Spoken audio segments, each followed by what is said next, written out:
Okay, sir, go ahead. Rajnish, go ahead. Rajnish ji, go ahead. Session is live now.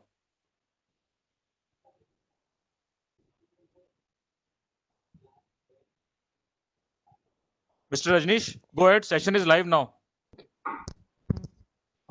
Good evening, everyone. Welcome to SOCHM GEM's very special program today. My name is Rajnish Agrawal.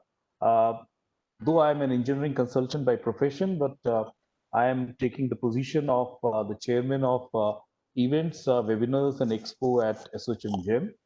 And all throughout this lockdown, we probably were been very, very busy. This is our 38th webinar in the series in the last, and majority of them have happened in the last 4 or 5 months. We have engaged with almost 60,000 people in the last 4 months on variety of topics. The topic which we have today for the forum is one of the most important topics which we have planned for this event, energy performance contracting, and what it has in store for us, how it can help us to go ahead and come out of the economic crisis fear might happen after the lockdown. And for this, we have, I think, one of the best panels gathered. We have worked very hard for this event, and thank you everybody for joining in and making this event successful today. I'm seeing that almost 300 people are there with us live, and probably more people are going to join in. Normally, our events are attended by almost 700-800 people, and I think some people could be in the transit and joining us soon. Welcome everybody for this wonderful session that we have. We'll try to keep our introductions as brief as possible. I would like to now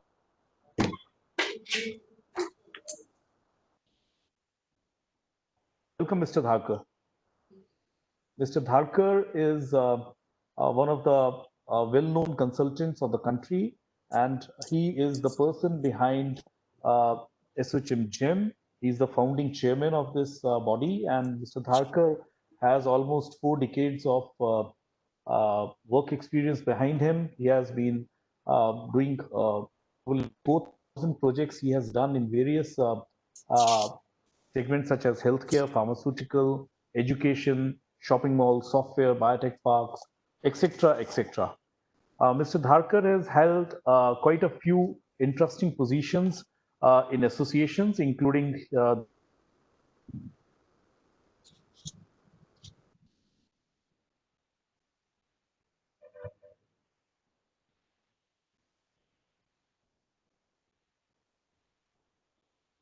country, where both fire and security shall be evaluated for buildings, and the buildings will be given a certification for the same. He has also been a member of several other societies such as ASHRAE, ISHRAE, USGBC, GSCS, IPA, ICRA, NFPA, IAQA, president, of course, of FSI, as I said, and he has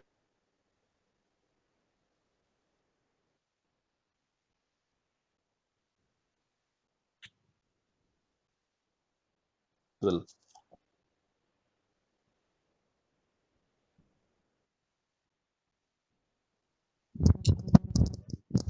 Mr. Rajnish, you're not audible. Mr. Dharkar, I think you should take over. Yeah, thank you. Just share the screen to me.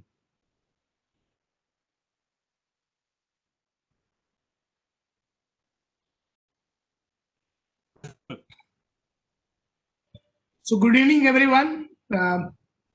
And my special thanks to entire team of panelists and experts who have come forward and supported ASHOCHAM on this evening. Friends, I will just start with a brief introduction with the GEM. And this is something which is very dear to us. GEM is a green and eco-friendly movement which is started by ASHOCHAM. ASHOCHAM is in nation from 1920 with 450,000 members working towards creating a conducive environment of India business compete globally. Current president being Dr. Niranjan Hiranandani, who himself happens to be an eminent personality from built environment, and Vineet Agarwal is our vice president with Balkrishna Goenka ji as immediate past president and Deepak Sood ji as secretary general. I am getting excellent support from all these team members, and that is why GEM is progressing very well. So ASSOCHAM has taken a green initiative to take care of Mother Earth to complement India's sustainability movement. This is a complete guideline which is available. One can download it, मैंने भेजा भेजा which can be downloaded from the web very easily, and you must go through this. This is a program which is based on ECBC 2017 and NBC 2016, and we do believe that these are two beautiful documents and important documents which India has provided to globe. And the program includes sustainability, energy and water efficiency, more green areas, indoor air quality, daylight, fresh air, and human comfort.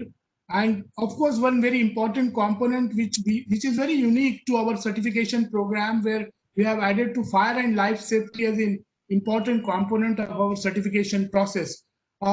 Friends, the GEM 1 to GEM 5 starts from 40 to 49 point to 105, GEM 5 being the best. And the important thing post-COVID, we are also going to add on the infection-free environment special credits.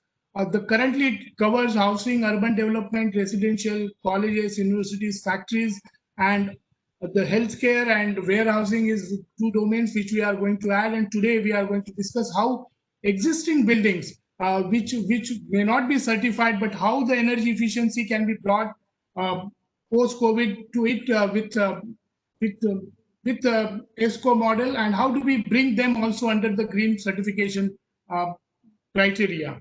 Friends, the program by GEM is very affordable. We do believe that every building which is certified can bring the payback within 3 to 4 years. And this is something which we believe that best thing can happen to the green footprint of the country. Friends, this is the only program which gives you a 24/7 monitoring. Our command center based in Delhi is monitoring the power consumption, the indoor air quality, and the water consumption of the buildings. And we are also giving additional service for life and fire. Any detection signal being noticed, we are giving feedback to the local fire officer. And we do believe that the current situation, the innovations and research can happen only with the data. And that is where India is lacking.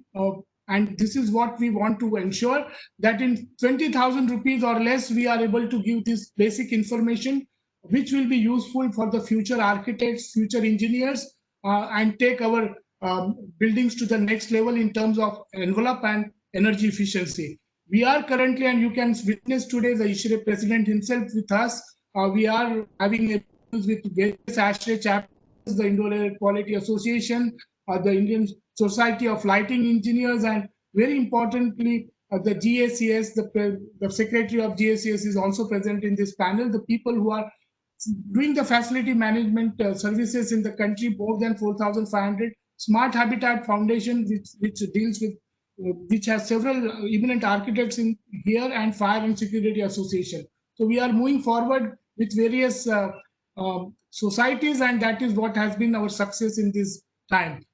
Friends, each building which gets certified are proud to display these certificates and plank which all certified buildings get.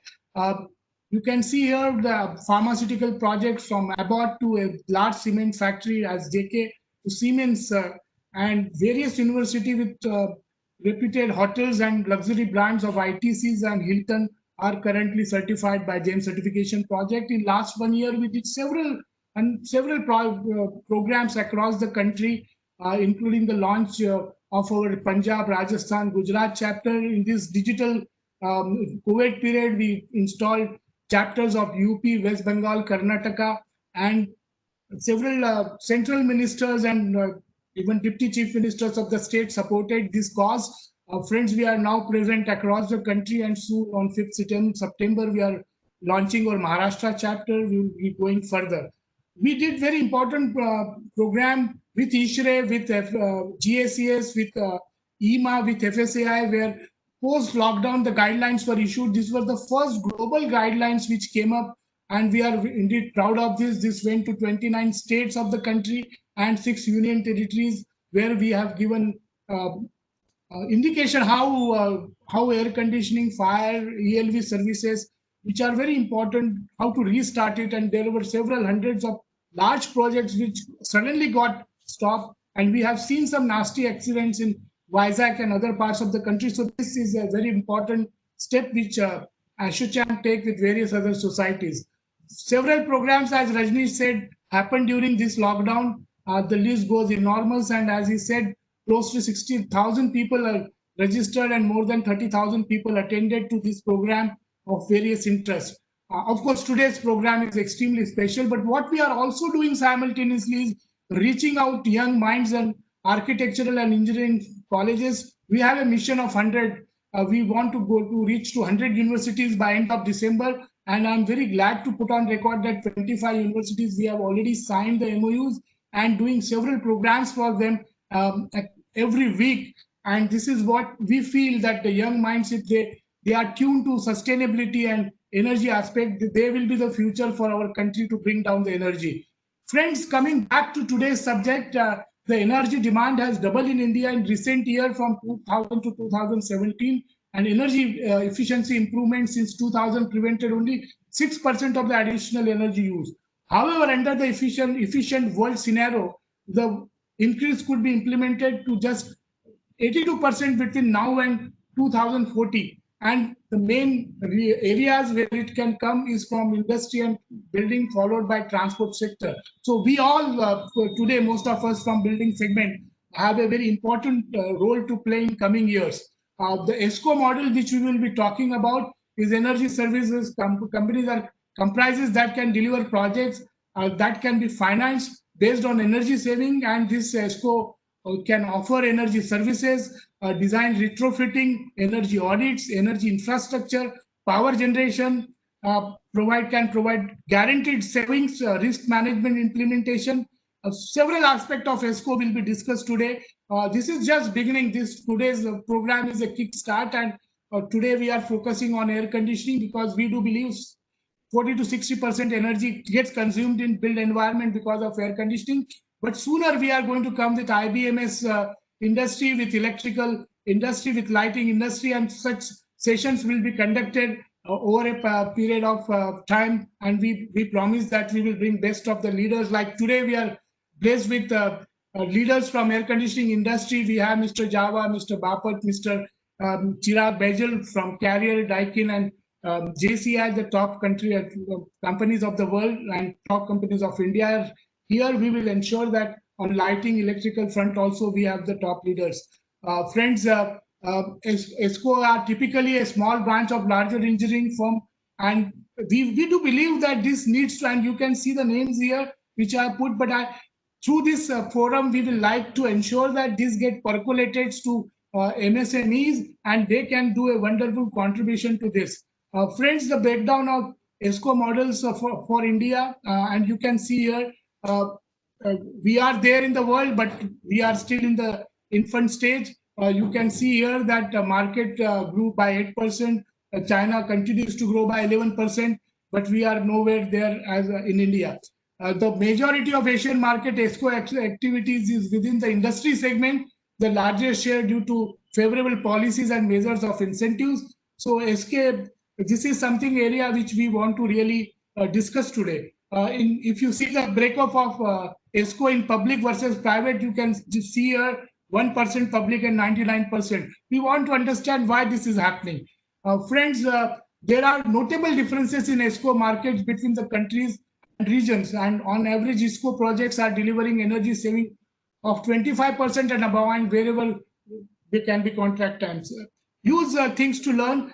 Just to consolidate, India energy use is expected to be more than double by 2040 as per IEA report. The building sector specs cooling demand could be quadruplicated. It can go 4 times by 2040. Hence, energy efficiency will be a crucial in sustainable growth of country. And one of the most important ways to realize energy efficiency potential is through energy saving performance contracting, which is our today's topic.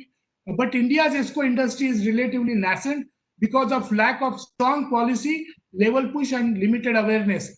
Friends, I was astonished when I was preparing for this presentation, that India's market is estimated worth 1,50,000 crores, out of which we have just reached 5% of the potential is tapped as of now. So you can imagine what it can bring to the store post-COVID and also in coming years. So significant energy efficiency potential is still left untapped in India. Hence, societies like ASSOCHAM and ISHRE should come together with BE and ESL and work towards a common goal. So ASSOCHAM can help mission of BE and ESL to reach through lakhs of its MSMEs members through GEM certification program and create huge awareness among all stakeholders. So friends, once again, thank you all of you for joining us today. We had close to 2,000 registration, and I will urge that this is just beginning and we will like to conduct many more seminars in future. Thank you so much. We will definitely like to take forward the Prime Minister's mission of sustainability. Thank you so much. So coming back, I think we are starting our session with Dr. Ashok Sarkar. Can I have his slide? So Dr. Ashok Sarkar is a senior energy specialist and task team lead. He heads for Middle East, GCC and Southeast Asian region, energy and executive global practices, World Bank, Washington, DC, and you are joining us early morning. Thanks for taking this trouble. Dr. Ashok Sarkar is senior energy specialist, team leader of energy efficiency operations in several countries at World Bank, energy and extra activities of global practices. During his professional career spanning 25 years, Dr. Sarkar has led and participated in clean energy operations of more than 40 countries, valued cumulatively for $2.5 billion. At present, in 2020, he is involved in energy efficiency, solar PV, electric mobility, and sustainable cooling projects in Saudi Arabia, Egypt, Yemen, India, Bangladesh. He was a member of CDM Path panel of UNFCCC. By the way, my daughter works for UNFCCC now in Germany, and chair of UNAP's Global Expert Task Force on LED lighting. Welcome, Mr. Ashok Sarkar. Floor is yours. Unmute yourself, sir. Yeah. You are the presenter. Yes. Can you see what I am showing? Yes, sir. Done. Yes. Just make it slide. Is it better? Done, sir. You can see it, right? Yes. Yes, sir. Yes. Okay, great. Thank you very much again, and good morning, good evening to everybody. It's a relatively hot morning here in Washington, DC. So what Mr. Darkar was saying is quite relevant even in countries like the United States, where some parts of the country does get very, very hot during some of the months of this of the year. But again, really humbled to be in a panel with the very well-known experts and leaders in this field. And I would really, again, like to thank ASSOCHAM, the Green Building Program, as well as ISHRE for inviting the World Bank to be a part of this journey to discuss about the potential for ESCO and EPC in India, particularly in the post-COVID environment. And again, I heard from Mr. Arora yesterday that GEM completed 2 years of your work. So congratulations for a wonderful green buildings rating program, which can, I hope, be replicated and have a huge impact. So I think Mr. Dharkar said a lot of good background, and I have very similar things to say, but I'm going to focus a little bit more on, what is the current context. The context, of course, as you can see, we are showing the same kind of picture and the same numbers. Mr. Dharkar mentioned about the huge potential which runs into 150 in terms of billions of dollars. Also, it is roughly 150 to 170 billion dollars of energy resource, the first fuel which is not being tapped. to the fullest extent in not only in India, but many other countries around the world. We see the benefit of energy efficiency, of course, is that it's cheaper than adding a new megawatt. Even with the cheapest solar, when you compare, energy efficiency comes out relatively with a lot more benefits as the first fuel.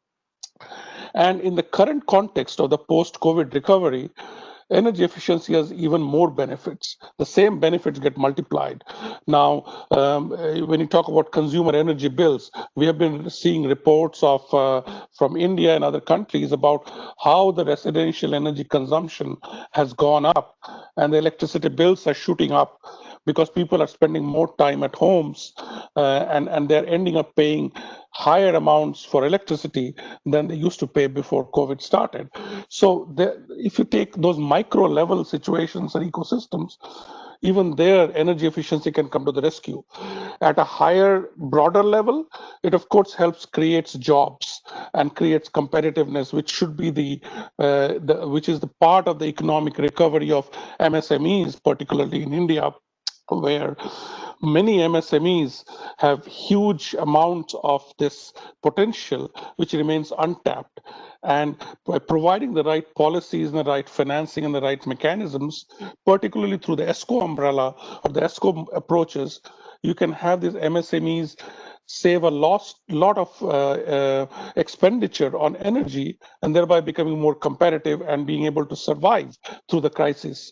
And of course, there are GHG benefits and air pollution benefits, which we are not going to go through, as you're all familiar with.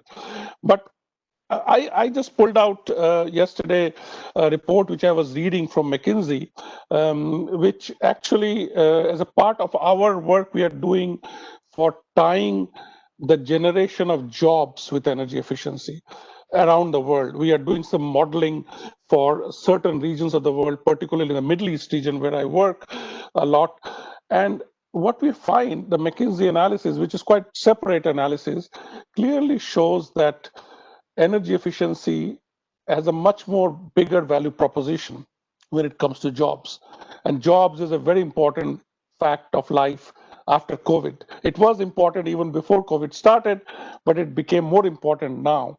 And these numbers which you see, and again, we don't want to go into the detail, gives a stark, big difference between what you mentioned in the building sector in India, for instance. If you are doing retrofits of buildings of energy efficiency, the proposition of the jobs in this table, which is on the right-hand side, the number of jobs are much, much higher. You're talking about jobs per million or per $1 billion of investment in an ideal, typical country. And it applies to India and other countries as well. Maybe the numbers would have to be adjusted a little bit, but the directions are showing that there is a lot more beyond just saving energy and money.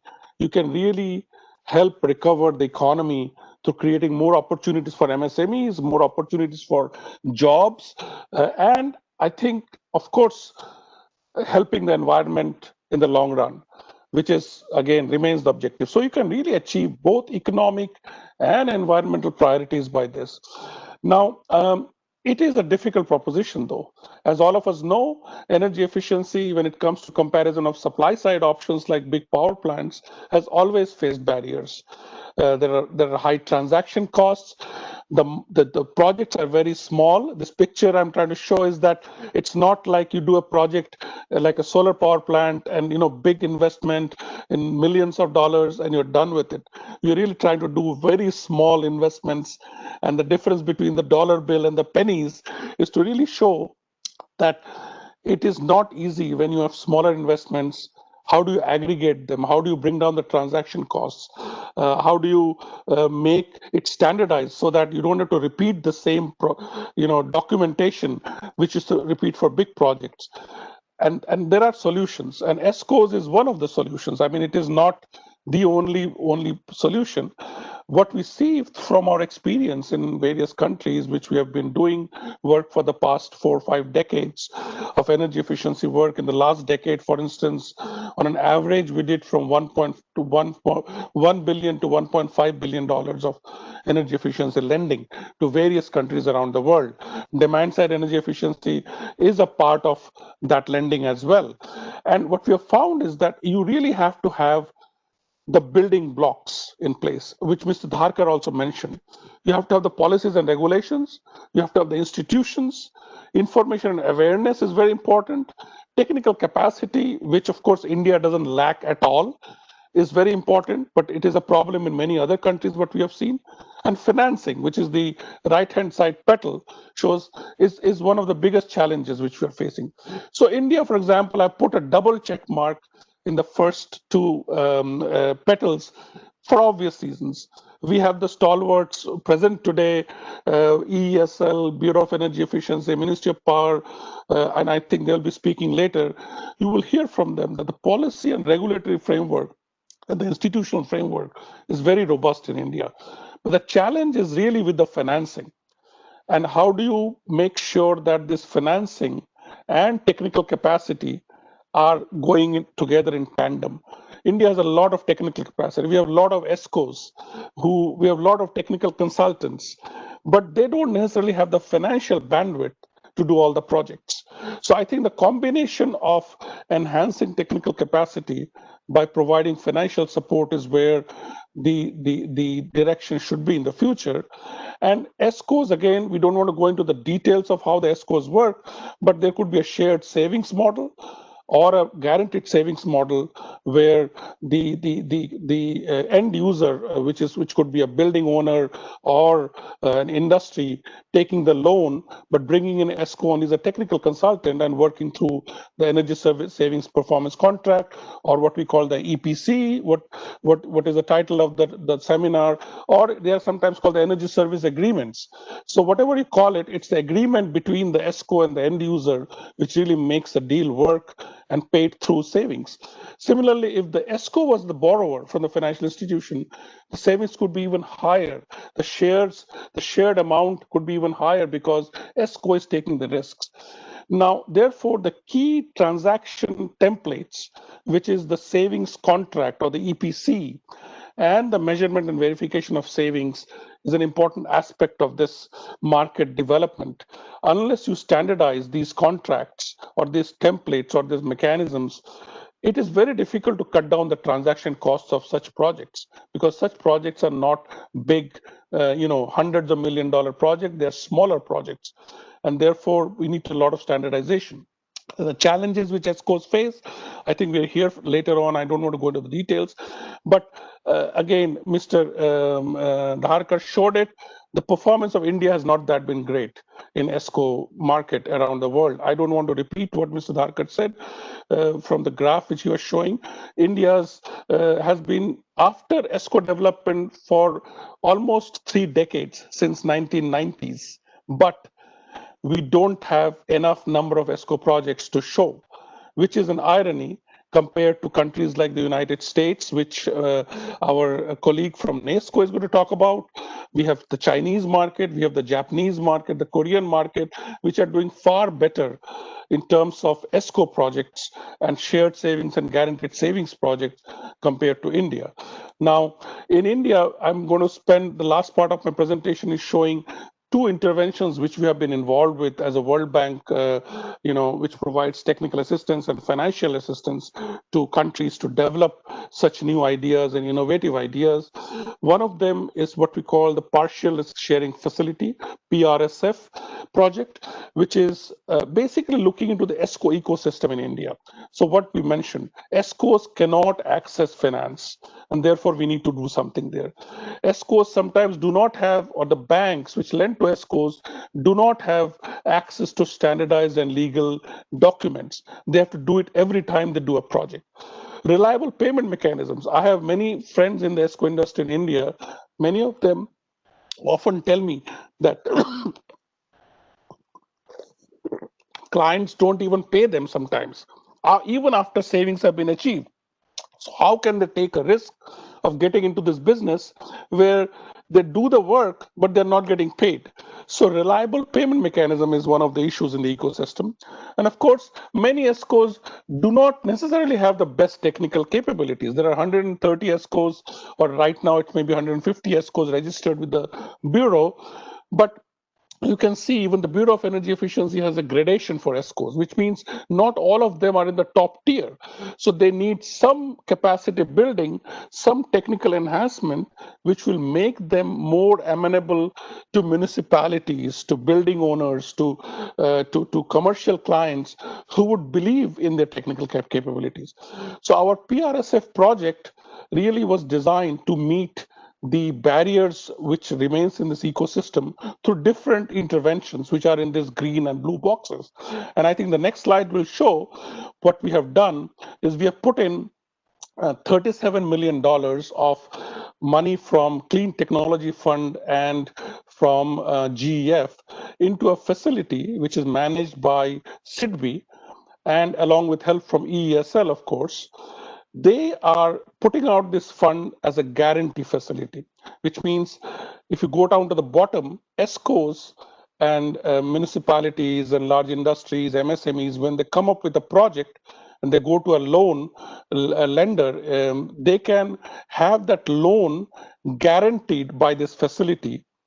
Why? Because that will then enhance their ability to borrow that loan from that bank. Banks usually would not give them money as easily. Therefore, this guarantee facility comes to that rescue. So that's the essential, I would say, principle behind this PRSF project. We can go into the details, but we don't have enough time. We have this sheet, this slide showing there are 10 banks, actually 9 banks right now, because Union Bank has been formed after Andhra and Corporation Bank were sort of, restructured. So we have 9 banks which are participating in PRSF projects. And these are the biggest banks, like State Bank of India, one of the biggest banks in the world, if you think about it. So we are trying to use that platform of banking to help the ESCO projects through what we call a PRSF Master Guarantee Agreement, which is done between SIDBI as the PRSF facility manager with these banks to follow the operational guidelines and manual which are there available for supporting ESCO projects in India. And what has happened? We have been really able to do a lot of the projects, and this shows another aspect of the project, which is to leverage private sector. So it's not that this facility would pay for the entire cost of the project. Some has to be chipped in as an equity by the ESCO. It has to come as a private sector financing. And at the end, we want leverage. We do not want the $37 million to only provide $37 million of ESCO project. The expected mobilization is over $135 million over a 10-year period by using that small amount of $35 million. And so far, the performance has been, I would say, quite modest. It has not been very exciting in that sense that there are huge numbers. But in terms of the experience, this is very valuable. So if you look at this, PRSF has supported 24 projects so far in lighting, of course, water pumping, waste heat recovery, VFDs, air conditioning, which was mentioned a little bit earlier and has been mentioned over and over again. And we are going to hear from our colleagues from the HVAC industry, of course, later on. And the clients are municipalities, hospitals, hotels, etc. And these are the ESCOs which are participated. And this is the number, that $13 million of guarantees have been provided to leverage almost $48 million of project. So that was the interesting part of this PRSF experience, where smaller amount of money could be used to trigger the ESCO industry to grow and capture an even larger part of the market. And PRSF website actually has a lot of details. I don't want to go into this, but if you go to this website, you will find that anything which is available here actually can be applied to anywhere in the world, to be very frank, because you have the templates of EPCs, ESPCs, measurement and verification protocol. Everything is available at this website, which can be replicated for ESCO projects in India. Right now, we are working with ESL, and Mr. Garnaik, I believe, is going to talk about ESL, so I don't want to go into too much of detail. But this is the other intervention which we have with ESL, where ESL is a public super ESCO. They have an objective of working with public projects, but bringing in a lot of private ESCOs in the fold to help deliver these projects through an ESCO mode. So what ESL is doing is demand aggregation, financing, standardization, and private ESCO support, and we'll hear from Mr. Garnaik. But here is what I wanted to show, that we have a current engagement with ESL where we have provided, as you can see, ESL's itself is a very big public super ESCO. They have an investment program over a 5-year period which runs into $5 billion. And it's not just energy efficiency, but it includes energy efficiency, but also smart meters, distributed solar, electric vehicles, etc. We have been engaged with ESL for almost 4 years, 5 years since the beginning through analytics, policy support, knowledge exchange, etc. But we provided this $220 million financing 2 years ago to help some of these ESL activities. And interestingly, we are now trying to develop an approach where ESL can be brought into the PRSF fold, where actually ESL is able to bring in the private ESCOs through ESPCs to help grow, let the private ESCO industry grow even further. And again, this is a work in progress, so we don't want to talk too much about it, but that's the ultimate objective of this work, where the boundaries between a public ESCO and a private ESCOs will be bridged even more, and which can, in the end, help the private industry grow even further through the help of ESL. Key lessons, this is my last slide, is really we have a very good policy ecosystem. It is actually comparable to anywhere in the world. Bureau of Energy Efficiency is considered one of the leaders of such policy development around the world. Implementation is going well. Of course, it can be strengthened, and we'll hear from Mr. Bakre, of course, later on. But intermediaries like SIDBI, ESL, along with Bureau, can really help the ESCO market grow. The potential for ESCO model can be strengthened by standardization. Standardization is the key. You have to have models demonstrated, standardized, so that the transaction cost of ESCO transactions are not prohibitive, because that is the biggest barrier which ESCO industries are facing, in addition to lack of access to finance. Technical assistance has to be provided to unlock this. And of course, we are competing with other financing demands. So banks have to be brought in, and communication and stakeholder awareness has to be a continuous activity, where even those 9 banks which I showed, including SBI, yesterday, day before yesterday, we had a pan-India SBI officers training on PRSF. So those kind of, we had 50 officers from State Bank of India from all over India who attended the training. So to only on ESCOs, and I think that's the kind of push we need to give us as development institutions, along with the Bureau, along with ESL, SIDBI, and others. What we have found in our work is shared savings is emerging as a more popular model compared to guaranteed savings model, which is good because it allows the ESCOs to build a track record of accessing commercial financing. Because only in shared savings, as we said, ESCOs are taking the credit risk. In a guaranteed savings model, ESCOs do not take the credit risk, they only take the technical risk. So I think the more they take the credit risk, they will have more access to commercial financing in the future. So it's a good thing which is happening, which you are finding out of the 24 projects in PRSF, a majority of them are shared savings projects. And finally, us and public sector institutions and the financing which we give really should be aimed at unlocking the private ESCO market and mobilizing the capital from the private market, because that number which Mr. Dharkar had showed, or I had shown, of over what was that 1,50,000 crores of rupees of investment cannot come only from public sector. That money is in the private sector. How do you unlock that money to flow into the business? is where the public money and the financing from development institutions like ours or climate financing should be aimed at. And that's what we are doing through PRSF and our ESL interventions. So that's all from my side. And again, thanks for the patience. And I really, again, would like to congratulate ASSOCHAM for convening this very good panel at a very important time. And I hope this effort will continue. This is not a one-off event. And also I hope that we will be able to help scale up the ESCO investments at the end. That 150,000 or 150,000 crores is a lot of funding, a lot of money. And activities like ours and collective efforts can help unlock that. And let's work together. And I'm all here for later session as well as Q&A later on. Thank you once again.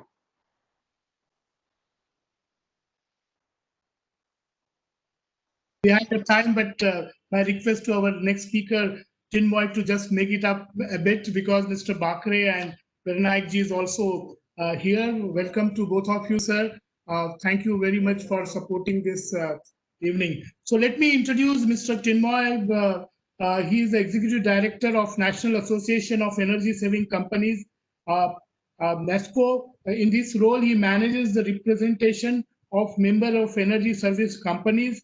Dr. Unrao coordinates with DOE, National Laboratories, and other federal agencies in his capacity, and he has a doctorate, master's, and bachelor's degree in electrical engineering from Wichita State University of Wichita, Kansas. So welcome to you, sir, and once again, good morning to you. Thank you for waking up early and joining us this evening in India.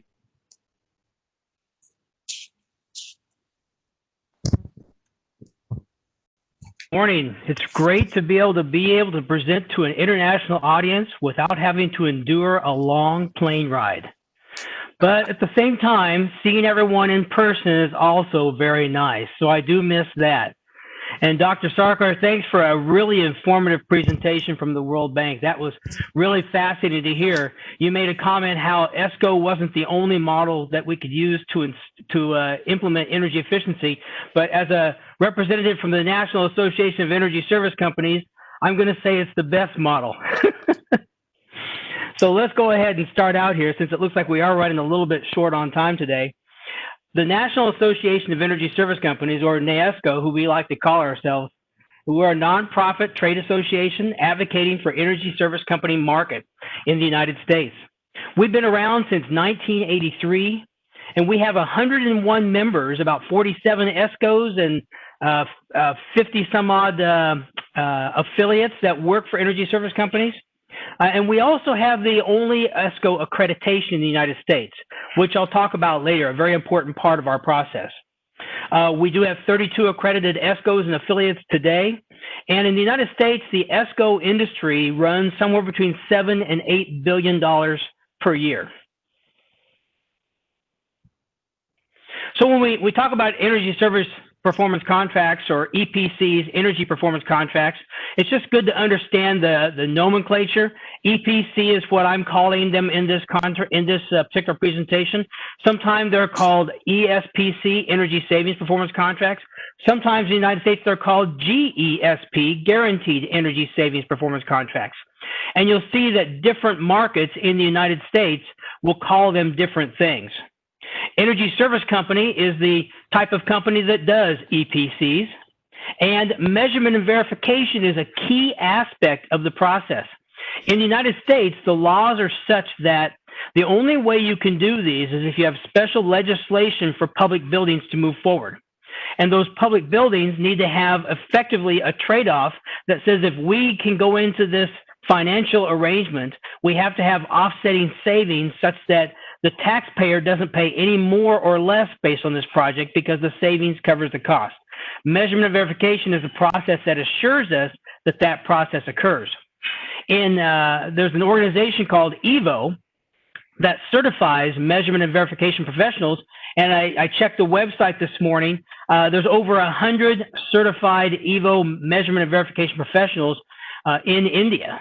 And so one of the things you have is you have a vast set of resources that can help have projects established and assure that you have a consistent baseline and understanding of the savings and how you'll measure and verify those savings. The process that we go through for a performance contract is you have a set of costs beforehand. You install new equipment that will reduce the cost. And it's key to understand that the cost reduction is not just energy, but it's also going to be operational or related savings. So that energy plus operational savings results in a total savings that can be used to fund the retrofits. And then every year you validate that the savings has occurred through measurement and verification. And then that savings is paid back to the energy service company, or in most cases in the United States, it's paid directly to the financial institution, which often the borrower or the owner of the building has a direct relationship with the financial institution. So this is an interesting chart.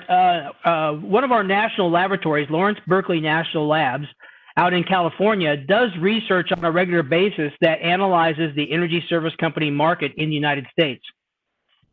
As part of that process, they put out various reports that describe what the market looks like.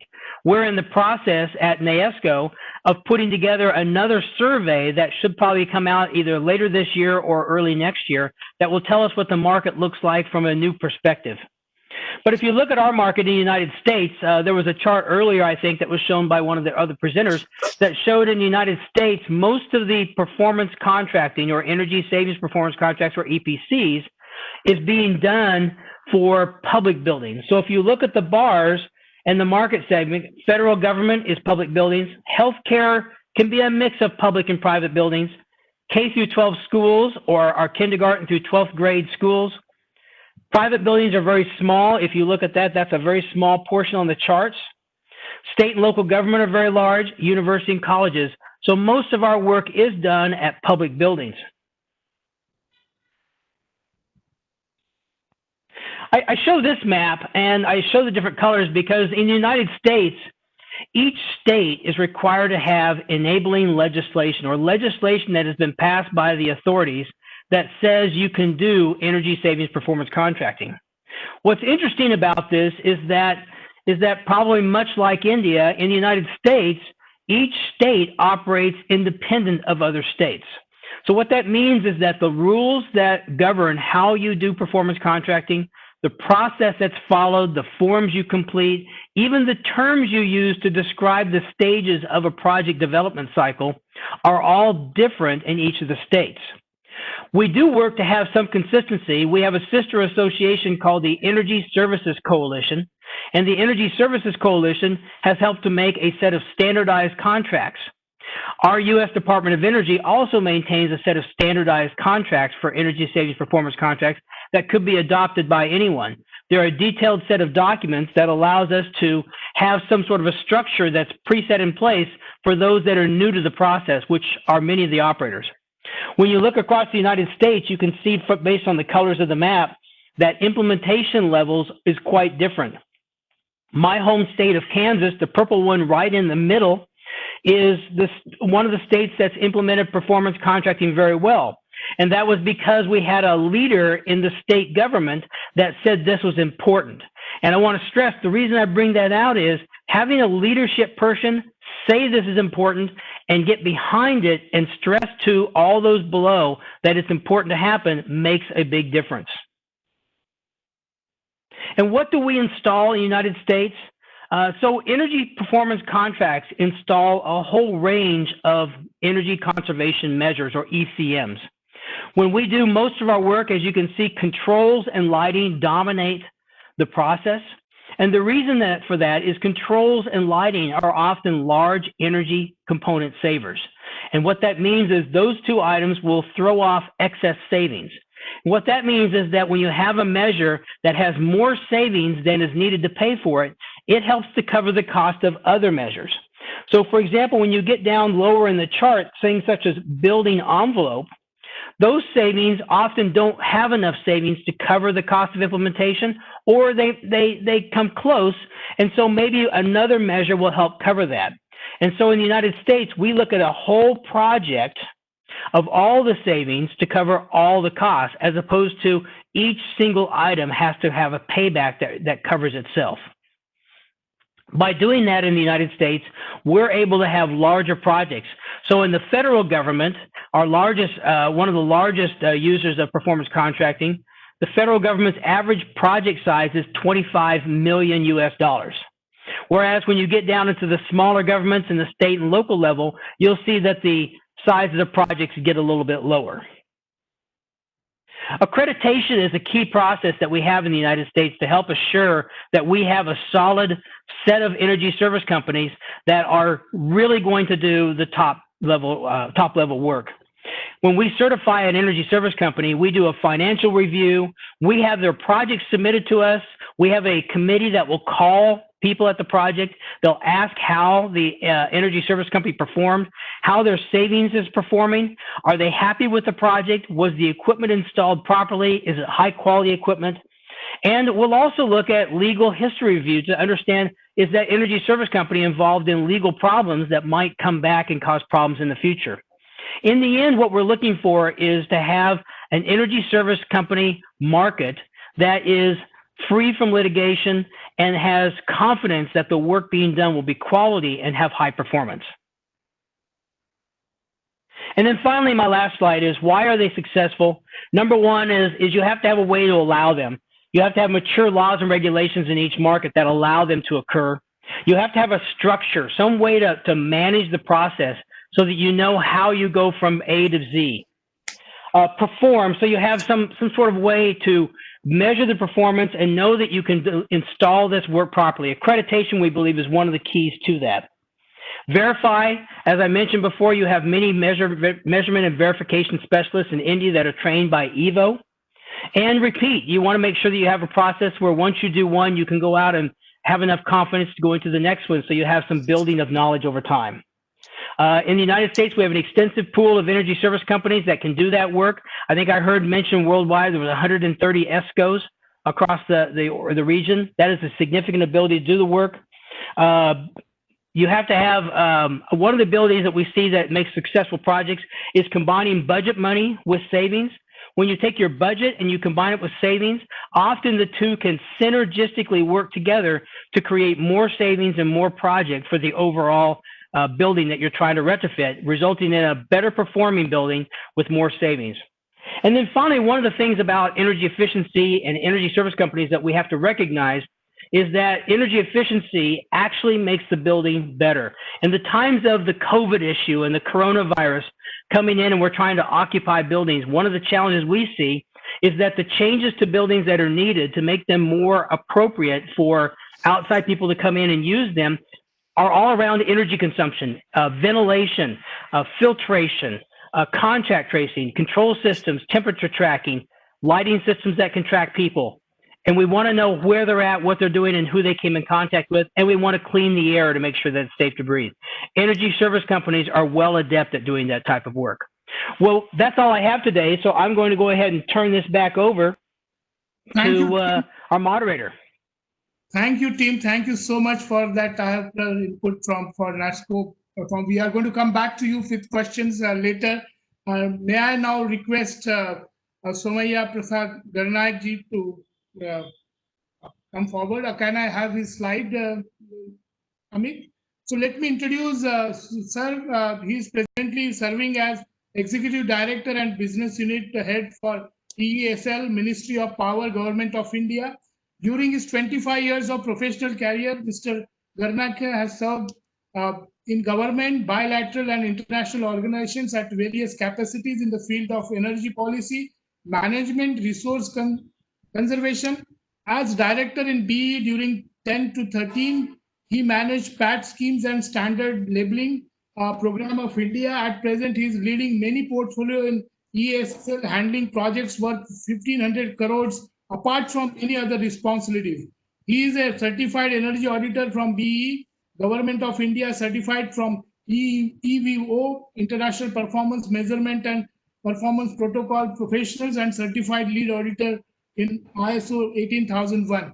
Welcome, sir, and over to you, sir. Thank you very much, Dr. Saab.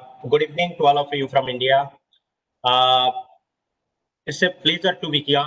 I hope each and every one of you are keeping well and safe in this very difficult situation. And it's nice to meet virtually in this platform to discuss on a subject which has been very, very important, not only in the present context, but probably since, in going forward also, this is going to be one of the dominant factors in any economic sector of India or even any of the countries.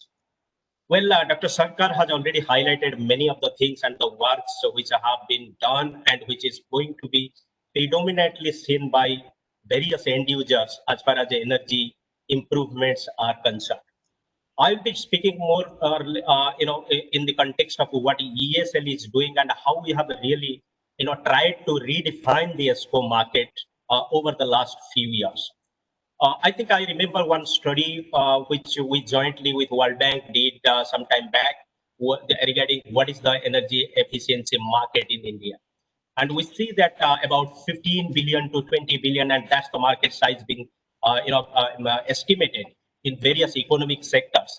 And if you just see, if I take that as the figure as a baseline and all, so what have we captured so far? Probably it has not gone into my guess, 1.5 to $2 billion. That means the entire market is on tap. Right? Now coming forward, we see that over the last 10, 15 years, we have seen a radical change in the outlooks of the management of the energy users, whether it is industry, whether it is municipality, whether it is agricultural management authorities, and so on and so forth.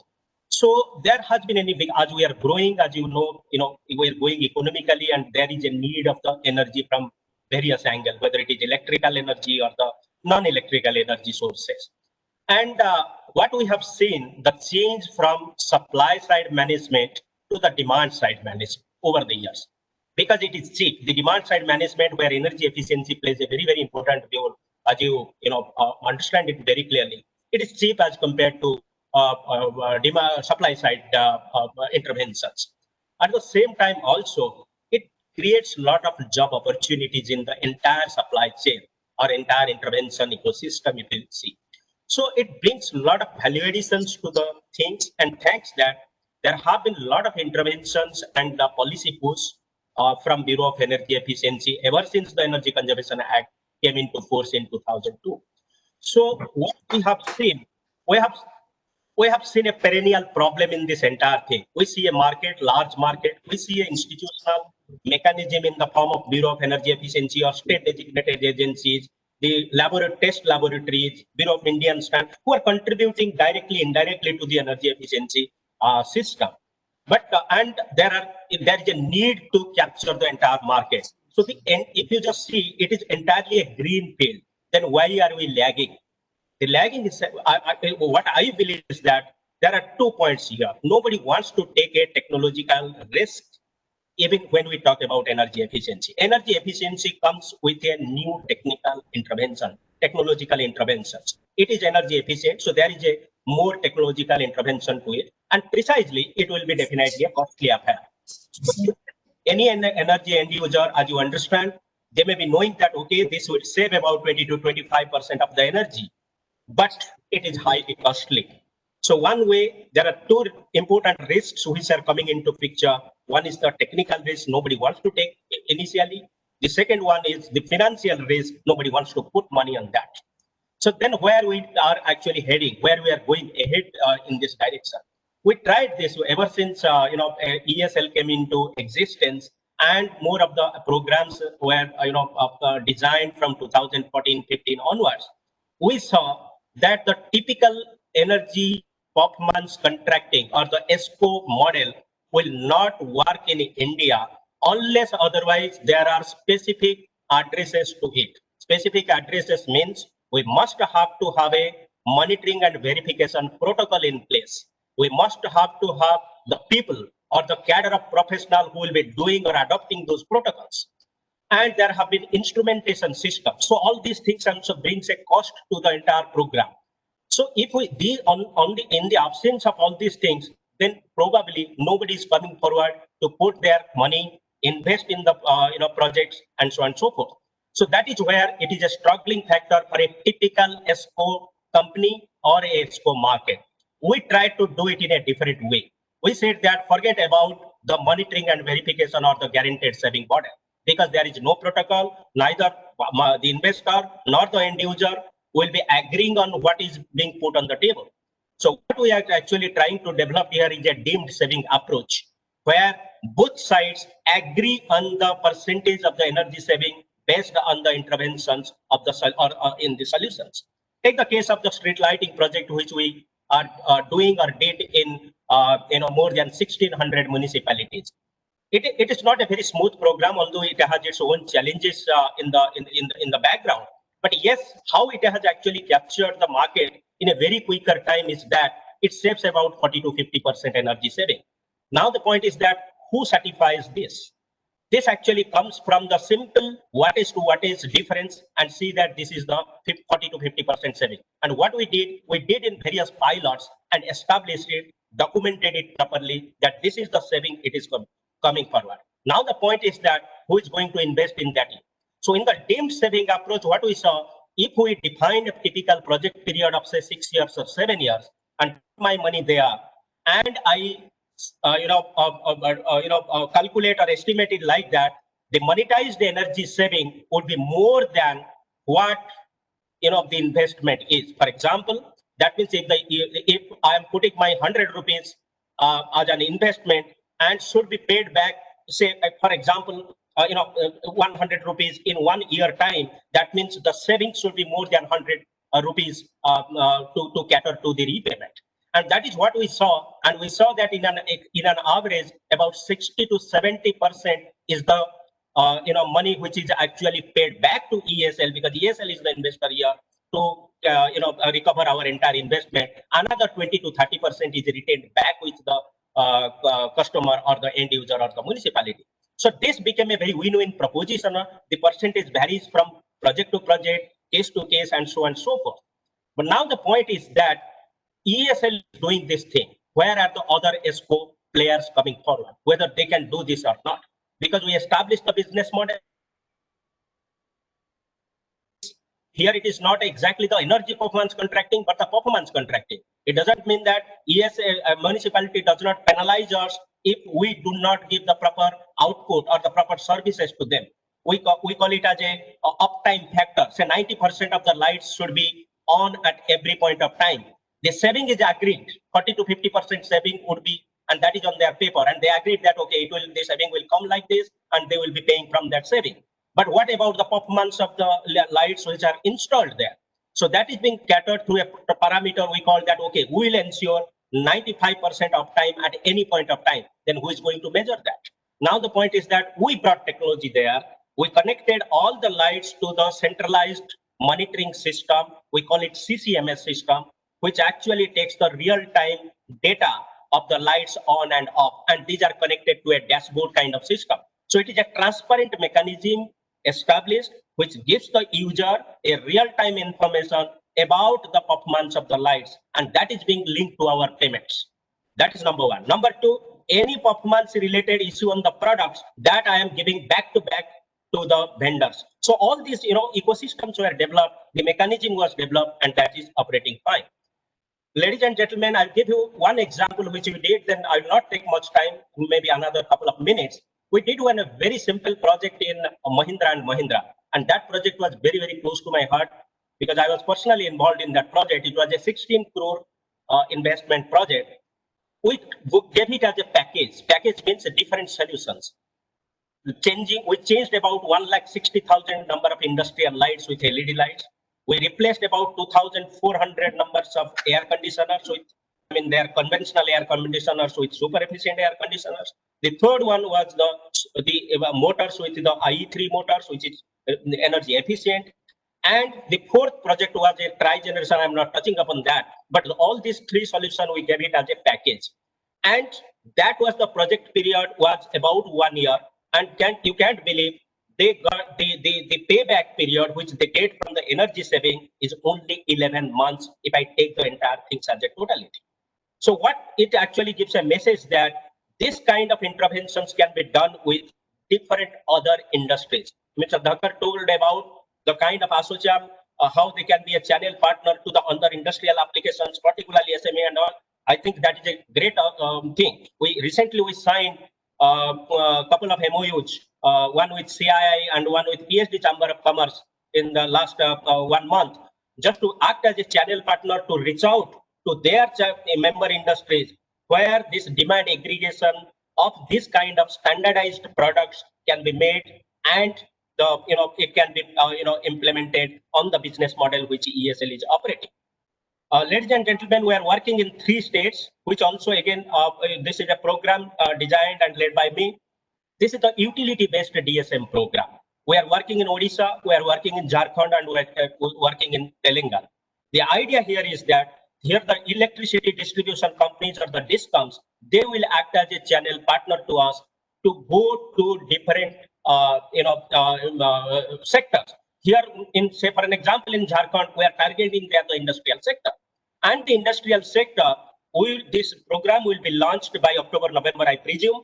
And this program, for those consumers, industrial consumers, for this kind of solutions, the demand aggregation can be done, and the investment will be done by ESL with an agreed mechanism. The payment recovery mechanism can be suitably developed. So what it actually brings to the table? It brings to the table that there is a DSM regulation, and the DISCOMs has to comply their certain percentage of reduction of their peak demand, which they can achieve through this one of the model. But here the DISCOM is not putting money. Here the money would be, investment would be done by ESL from the already established projects or the programs. That means the business model which has been, or the proof of concept which has been already spelled out, that can be taken care of here.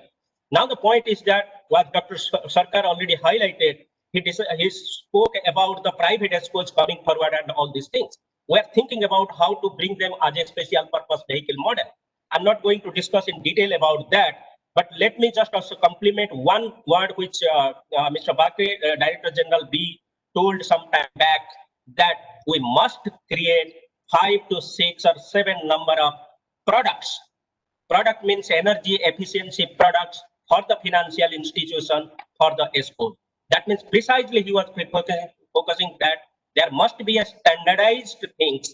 Say for an example, whether it is air compressors, or it is VFD, or it is motor, but that product has to be developed. That product means with technical specifications, the contracting arrangement, either with the vendor or with the end user, the host party, and the supplier things and all these things. So that even if an ESCO, by taking this product, goes and asks to the financial institution for a lending, then probably that financial institution will also be in a position to give the lending or give the money in a much quicker way, because it is all, it has been well established in things. So I will stop it here. I would be listening to all the other people who would be who are slated to speak in this things. But this is a wonderful opportunities. There are lots of market opportunities are there. The ESCO things are there.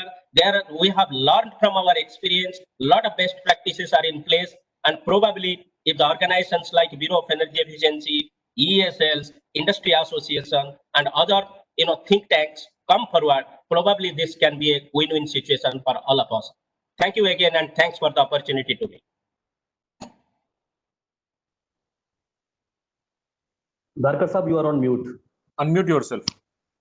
We are going to come back to you with more questions. Thank you, sir. Thank you so much. So may I now invite our chief guest, Mr. Abhay Bakreji. We all know he's the Director General of the Bureau of Energy Efficiency, Government of Ministry of Power, Government of India. Mr. Abhay Bakre is a postgraduate MTech in Electrical Engineering from IIT Kharagpur. He has worked in several railway projects, including Delhi Metro and Kolkata Metro extension projects. He represented Ministry of Power in G20 Energy Ministerial Summit in Argentina in 2018 and in Japan 2019. As DG, his priority is to initiate new policies and programs to facilitate climate change mitigation and energy transition in the country. So thank you so much, sir, and we would like to listen to you, sir. Thank you, Mr. Pankaj Dharkar, for my introduction. Let me first compliment SOCHEM for actually picking up this topic. A very, very important topic. And let me also congratulate my fellow panelist, my close friend Ashok Sarkarji, Mr. Garnayakji, and all other panelists who are joining here. Now, why I said very important topic. Today, everyone we talk about the current situation, a very, very unique situation. And we are all thinking about how are we actually going to come out. Very briefly, the interactions which have happened, not only between the bilateral or multilateral, even with the kind of the energy ministers at the global level, organized by IEA or even organized by other platform, everyone echoed one very important thing, and that is that when we come out as an economic recovery, when we recover ourselves, where our country comes out, it should be a kind of a green recovery. The green recovery, that means, has actually much more potential to facilitate a kind of recovery which we are talking. Recovery in terms of rebounding our businesses, rebounding our job creation, opportunities, etc. Then why every country is thinking about a green recovery? Why they find so much value in energy transition, the energy efficiency, and the energy conservation? Because they believe this is one area there are lots of opportunity exist, and perhaps we have not tapped much of them. This is where the opportunities are available as it is. And as most of the energy ministers have actually emphasized, we should not come out with a recovery for a new idea, experimenting something new. We should come out with the new opportunities which are already proven. And these are the two basic virtues why energy efficiency or energy transition will actually come out as a very, very valuable, a very, very viable option for our overall economic recovery average, whether it is in India or elsewhere. The two specific package, one, a lot of opportunity available, yet to be tapped. Second thing, there are case studies available, there are proven solutions available. It is just the question that who is going to put the money in that, whether the public institution, whether the private institution, or the beneficiary itself. And as Mr. Garnayak has said very clearly, there are available solutions which are proven, which are established, which have been kind of accepted by the authorities, but then we need actually the scaling up. We need actually the ramping up in different areas. Let me start from the industry. The industry, we have already witnessed the PAD 2 cycle outcome, which Honorable Minister released on 25th of this month, that is on Tuesday. We have 13.28 million ton of saving. Now it has happened in the second cycle. This was not the first cycle. In the first cycle, the larger industries have already kind of surpassed their housekeeping measures, the low-hanging fruits. So it is the second cycle where the industry still invested. The investment, what reported by almost 390 consumers, is something around 41,000 crore. So actually there were number of units were 600 units. So it must be more than 50,000 crore investment. Now why they have done it? Definitely because there was a business sense. But then there is a large chunk of group, whether it is the SME sector, medium sector, and there are different category of technologies which are yet to be leveraged. Perhaps they are high-end technologies, proven, but there are not enough kind of cases where the investment has happened. Now, this is one area where, as I said, today's discussion on ESCO has to play a major role.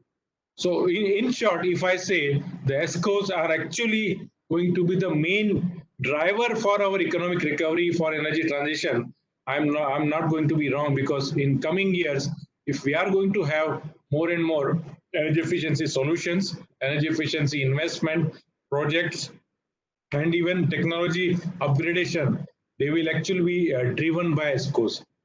Because individual beneficiaries, industries are unlikely to do the investment, the kind of opportunity available. Let me give a very simple example. Bureau of Energy Efficiency has done a strategic plan, basically to inform every stakeholder, every authority, every policy maker, and in fact, every ESCO company, the kind of opportunities or the kind of potential available in almost 13 to 14 years, starting from 2017 up to 2031. It comes out to be 1 lakh crore investment opportunity available every year, more than 10 lakh crore opportunity available by 2031. It's a huge amount. And different sectors are given depending on the kind of bottom-up approach, how every sector will behave, how every sector will have its enhanced demand in terms of energy, and how we can have different solutions which can be leveraged to actually save the energy and the investment and the payback period. Now, as Dr. Timothy very rightly said, we need a much more closer and perhaps a detailed look in every solution.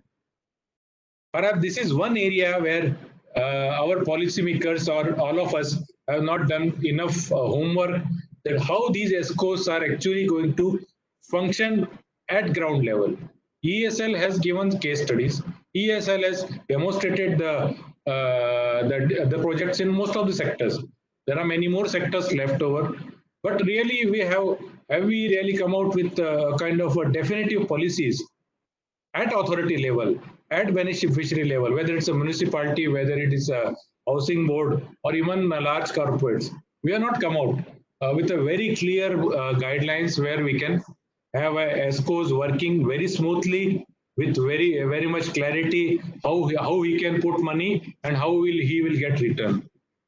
ESCO is a business at the end, and we need a very clear path for having return from this business. Without that, no ESCO will try to invest. They will not take risk. They will not be able to borrow money from the banks or FIs. So all these things are now we are left to a point where we need to come out with not only policies but actually implement guidelines. The implement guidelines maybe sector-wise, maybe authority-wise, maybe for public institutions it could be different, for private sector it could be different, for appliance deployment, for deployment of industrial machinery it could be different, for FIs we have been doing capacity building almost for 3 years.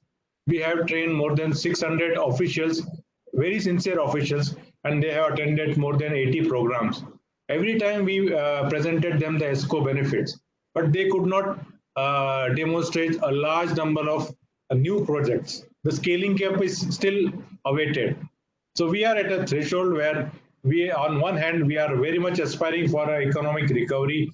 We want to bounce back our economy. We want our technologies and energy demand to again grow, our appliance demand to grow, our industrial demand to grow. At the same time, when we are expecting every demand to grow, we will have energy demand also to grow. And if it comes out to be a much conserved energy efficient growth, then perhaps the ESCOs have to play a role. And I believe in these opportunities, every government is trying, our government is also trying, and FIs and ESCOs have to come together. We will be very happy to interact with every stakeholder here, every partner, to make success the ESCO program. And we is firmly believe the ESCOs will be the main drivers for our energy efficiency movement in the coming years to have our economic recovery. Once again, let me thank ASSOCHAM for such a wonderful interaction webinar, and I look forward for a very fruitful discussion. I'll be happy to see the recommendation out of this webinar. Thank you, Mr. Dharkar. Thank you, ASSOCHAM, for your words. Thank you. Thank you, Dr. Saab. I think on behalf of ASSOCHAM, Jim, really thanks to you for sparing your time for this evening. And We love that you are there when eminent panelists start discussing, and we would of course send you our request to the team members. Thank you so much, sir. Thank you so much. Thank you, sir. Thank you. Next friend, we are starting our panel discussion, and my first question goes to my most dear friend from air conditioning industry, Mr. Kaval Java Saab. Mr. Kavaljit Java is a admired person world over with his contribution to air conditioning industry. Mr. Java is a veteran in air conditioning industry with 4 decades of experience. As president of Daikin Japanese Institute of Manufacturing Excellence, he is supporting and spearheading Indo-Japan collaborative initiative in India on behalf of Daikin. He is an active member of RAMA, and he sits on advisory board of Lal Bahadur Shastri College of Management. He knows the business acumen, innovative ideas, people-centric leadership. Mr. Java is truly admired activist, and of course, over and above, a very dear friend of Ishre and our team. So next, Amit ji. So my question to you that we just saw presentation of Garnayak ji also, the lighting consumes 6 to 8% of building total energy consumption, whereas HVAC consumes 40 to 50% of energy. Even though we have seen several successful models of EPC in ISCO in lighting replacement, a very few in HVAC. So what strategy should HVAC companies opt so that this model will be workable for HVAC also? Over to you, sir. Well, thank you, sir. I think this is a very pertinent question. Yeah, I agree with this point that 40 to 50% energy goes to the cooling side. And as you may be knowing, we have tried to address this with this super efficient air conditioner program. And we are trying to reach out to the institutional consumers with this. And what we have gone through a ISER value of more around 5.4 in this particular product. So we're trying to create a market transformation and demand so that the price can be as competitive as possible. Say, for example, 20 to 25% less price, so that a consumer can afford to this. And we are again adopting this ESCO model or even a upfront payment model, depending upon the consumer. That's one point, sir. The other point I just bring to the audience here is that we are almost completed the designing of the program, what we call it as a national chiller replacement program. So this is the program. We did one chiller replacement program in Niti Aayog 2 years back, and that was a completely successful program. And keeping that in the background, we are now trying to keep it, bring it as a national program, and where we are trying to go with the up to 300 tonnage of air conditioners, which are in the centralized cooling system that can be replaced. Thank you, Garnayak Saab. Thank you for that update. We are really delighted that chillers and HVAC industries getting attention. So this question was to Mr. Java, of course. Yes. I think apologies. I think I must compliment you, Mr. Dharkar, for your efforts, because today you are not doing work only on energy efficiency. I think it is a nation building, and the fact that you could get so many panelists from across the world, this is a big compliment. And I think Mr. Garnayak has given half of the answer already, and I'm very happy that you could get Mr. Bakre also, who's actually the driving this bee in the country with full passion. And I fully echo that, what he said, that India is standing at a threshold. If you just compare the China versus India, I mean, China produces probably 110 million air conditioners, and India produces only India probably consumes 7 million in a year, and out of which 3.5 million still comes from China. And unlike lighting, the penetration of AC is much lower. And one of the, I think, barrier, apart from many other barrier, is energy efficiency. Because we have all seen that, when you and I were working in Voltas 40 years back, probably, the air conditioner used to consume 14 amperes current for 1.5 ton air conditioners. And today, with the efforts of BE, with the effort of ESL, and with the efforts of many stakeholders, which I can see today, that the probably ISER 5.4 we are talking. We are also talking about global cooling price. I mean, out of 8 winners, probably 3 were from India. So I think we are standing at the cusp of this growth. Air conditioner also has now come as a priority sector in the Prime Minister list, but at the same time, I think that there is a need that this is the best time for this collaborative effort, which many of my earlier panelists have said. Time is short, so I will keep my answers simple and short. Organized AC replacement program should be there in country, which can focus on providing affordability to consumers with a step-by-step approach. Like Mr. Garnaik said, standardized products. I think air conditioner should be taken the first, because this 7 million is going to become 13 million in the next 5 years. That is a very conservative figure, because we are competing with China on populations, and on air conditioners, we are very small, not even 1/10. Approached, as far as price is concerned, this can be made possible through the ESCO model, which has been given. Rather than increasing efficiency every 2 to 3 years, which burden the manufacturer, we should focus on providing health comfort by adding features like air purification, streamer discharge, etc., so that the consumer gets comfortable and healthy living environment. We have been talking about these tax slabs on high efficient air conditioner with the power ministry, with the finance ministry, with DPIT, and one day I think people will listen to that also, that that will actually bring the middle class consumer who aspire to have an AC can buy 5-star AC with highest ISER. ISER 5.4 is an example in the world. Probably today we have a capability and we have the capacities. This is probably the best time, because many of the Japanese companies who had earlier made investments in China are looking at India in a big way. Or in terms of R&D centers, in terms of AI, IoT, in terms of innovation, today India has probably the global standards, which is again efforts of BEP and ESL. Major challenge in that, what my friend Garnaik said, that critical components like VFD, BLDC, motor, compressors, aluminiums are still imported, and there has been a lot of dependency on these critical components, which has also been now getting covered by PLI and PMP. The government is very receptive onto that, and industry is working in that direction. With this complete ecosystem changing, I think, and also the export-friendly policies, the manufacturing of ACs have to be relaxed by easing policies to make and promote in India policy decision to ban substandard products, which to a large extent, I think before 2011-12, when the B did not launch the labeling, I mean, we all know that all substandard products were being sold. Even still, some are being sold, which I think we should stop it, and we should look at.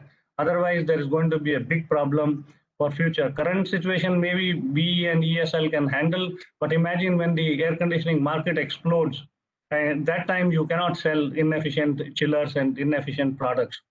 So the products like VRV and all has to be promoted with the policies, standards.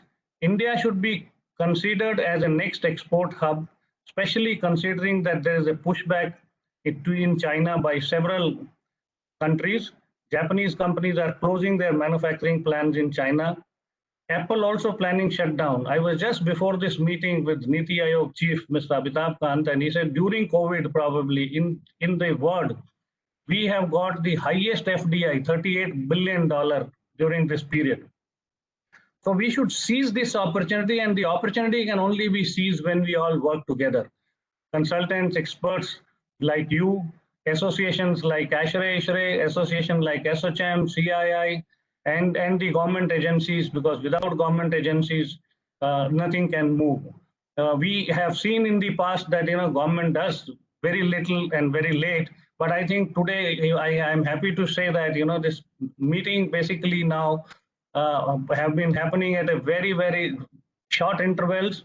Everybody is working on the common goal. So even my colleagues who have panelist colleagues who are talking from US, they should look at that and seize this opportunity with the collaborative effort. we have the capacity, we have the skill, we have the scale, and we have to now work together for sustainability to develop world-class products.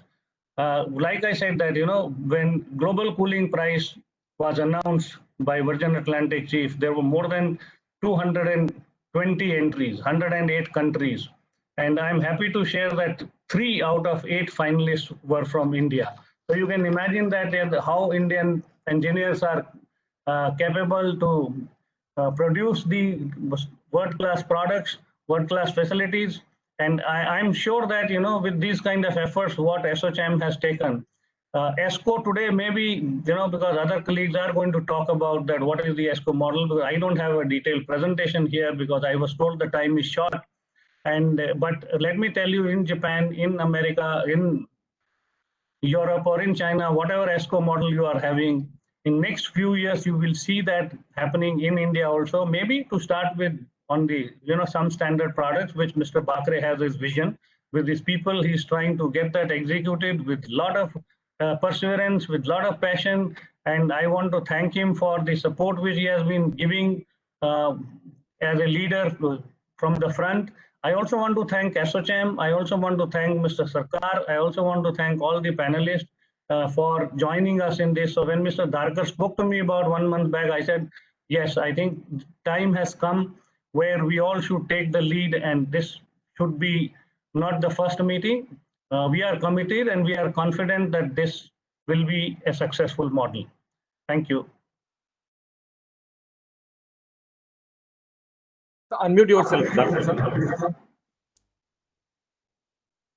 Jawla Saab, for that inspiring and energetic message to all of us. You are always doing that in life, so welcome to you. My next question goes to my dear friend Richi Mittal. He is president of ISHRE. Richi is a director of Overdrive Engineers, a very passionate ISHRE member. He is also director at IAQA. He's national president on the board of ISHRE, IAQA, a regional council member for ASHRE, and in technical committee of GRIHA and technical advisor to TERI. So, Richi, I have 2 quick questions. I know you have another presentation coming up. So, how do you see energy performance contracting future in HVAC industry, and how will EPC help business opportunities, and how ISHRE is exploring EPC to as a roadmap, and what are the advantages in measurement and instrumentation are a positive step? How can we create awareness in end customer and building owners towards establishing a common datum against the performance which could be measured in unbiased manner? So there are 2 questions I have bundled up. My apologies, but it is for you to quickly push off. So thank you so much. So first of all, I think Pankaj sir, it's a great topic, and I think it is the hottest topic being talked all over the world. And thank you for having us. And as you said, in pandemic time, when I don't see new projects coming in. There are people are struggling for new projects. I think this is the time for air conditioning industry to come up with this model.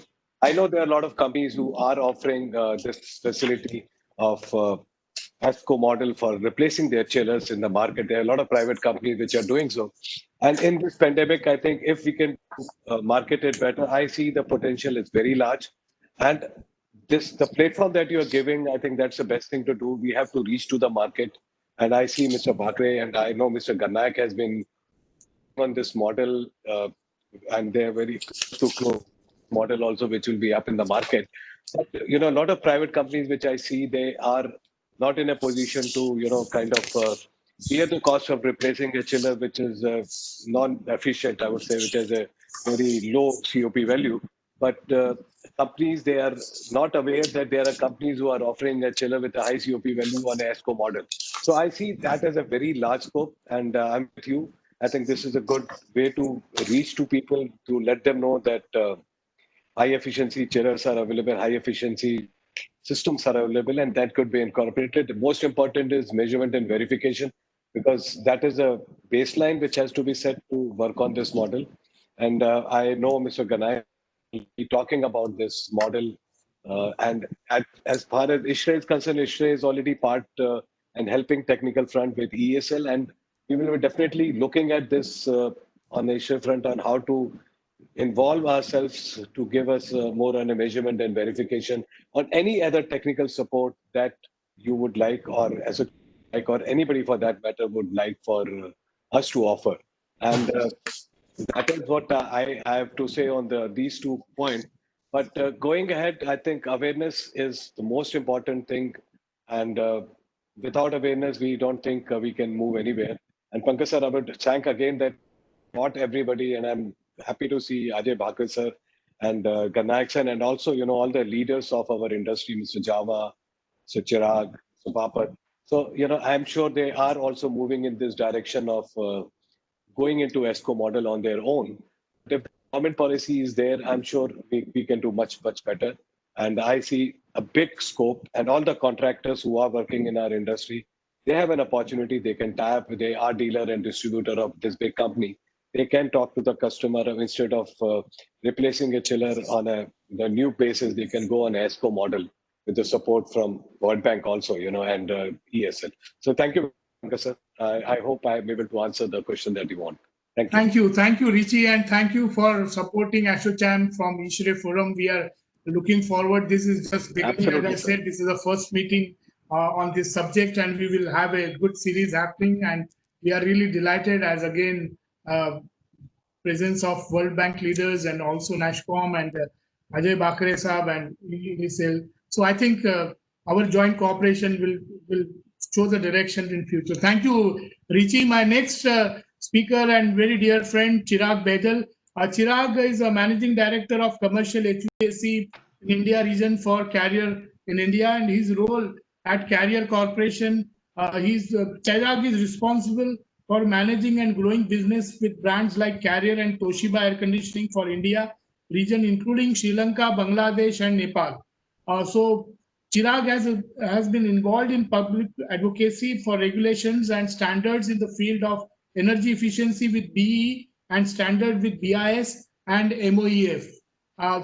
Welcome, Chirag ji. And Chirag ji, my question to you is, Carrier is one of the largest stakeholders of HVAC market. What do you expect from government and financing bodies so that the EPC ISCO model will grow for HVAC industry in the country? And especially at COVID time, we are looking forward for your input, sir, on this question. Thank you, Mr. Dakar. Every time someone picks up this topic, it's a mixed feeling that I have. And the reason for that is it's low-hanging fruit. We've been speaking about this for a while. We have not been able to crack it. So it's not just about in India that we've not been able to crack it, but I saw Tim's presentation and that even in the US and the mature market, it's really being taken in little time. And borrow from them with the accreditation particularly. So what I want to share a few of my views on your question, but the way that I look at the landscape and priorities. So I'll just show a couple of slides and talk through that first. So when we look at governance and policy framework, what comes to my mind is that we got to, as a developing economy, see the new building stock that we will come up with. The average age of 29 years in India and so much of data collected that India is going to urbanize and urbanize. Let's look at COVID as a bend in the road, but we are definitely going to urbanize in the next 5 to 10 years. People before me spoke about that a lot. And treat existing stock differently. So when we're looking at coming up with programs either through EESL or through BEE, we must look at how we understand this. And I'll talk a little bit more about that. Operations and sustainability led. Now, I'm also learning through this by looking at what best practices we pick up. Some of the countries have started looking at not just a rating being granted or given at the time of a building being made, but how the building is really being able to sustain itself. How is it operating? And every year, reapply for that certification. Now, it's a simple mechanism, but very effective. So if the BE came up with an ECBC or an ECBC Super or ECBC Plus program, and we can have buildings being labeled as well, the building owners, the building operators, not only will start looking at investing in better technologies to sustain themselves, and either they could add to their margin or they could pass themselves in lower rental costs to their tenants in times to come. And I'm only talking about commercial buildings. But then imagine the scope can be much larger in healthcare, in hospitality, and so on and so forth. The third point is important because as a federal structure, what Tim spoke about US, I think a lot of it applies to India as well. So far, if we were to remain central government driven, there is a lot of policy making that we've been doing at central government, but the adoption, and ECBC is a classic example. So perhaps even today we have states which may have notified 18 to 20 states, but we want to get a more cohesive and focused approach of state level. And I believe that today's session, hopefully with the ASSOCHAM, and I really compliment you on that, Mr. Tharkar, that if you were to pick this up from here and we can have an advocacy body that involves states and get them in this partnership. And I'll talk the next point, which is partnership. The state government's focus I have seen largely is about competing priorities. When I say competing priorities, they've been able to spend money on renewable energy. But it's either renewable energy or it's energy efficiency. I think it can be both. Because energy efficiency in the existing buildings, even in the public domain of states, can create a virtuous cycle. And when I say a virtuous cycle, the energy savings or the cost savings that can come out of that can actually go on and feed more capex or more investments in the renewable energy. So we got to see how we can go back and look at, even if it's top 15 states, it's all right. The Alliance for Energy Efficient Economy in India came out with the State Energy Efficiency Index. Now, that's a strong dashboard, the first of its kind that has happened. And we must galvanize more of that. We must go back to states and say, look, we are willing to work with you. And I'll talk about a few other items there because I know Dr. Sarkar is there, and we looked at the bilateral and multilateral institutions, the partnerships that we can create with them. BRSF is just one of them. If we are able to utilize and come up with working through these partnerships, let me also call out one specific fraternity, which is the MEP design, the HVAC design fraternity. The power that this fraternity has to look at the first phase of ESCO starts with, let's say, moving away from equipment level efficiency and leave that to BEE. So BEE is going to come up with standards and labeling program. Let them do that. But when we look at designing a building from here onwards, if we can all take a pledge that we are going to look at it at a building level. If not a building level, let's look at it at a plant room level, wherever the chillers are involved, and try and see if we can look at it at least at HVAC level for other buildings. Coming to the third point, which is on technology and business models. See, much has been said about it, and Dr. Sarkar said that a larger part of the implementation gets stuck because of business models. That with the technology that is available, and I'll give you a segue into the next few slides.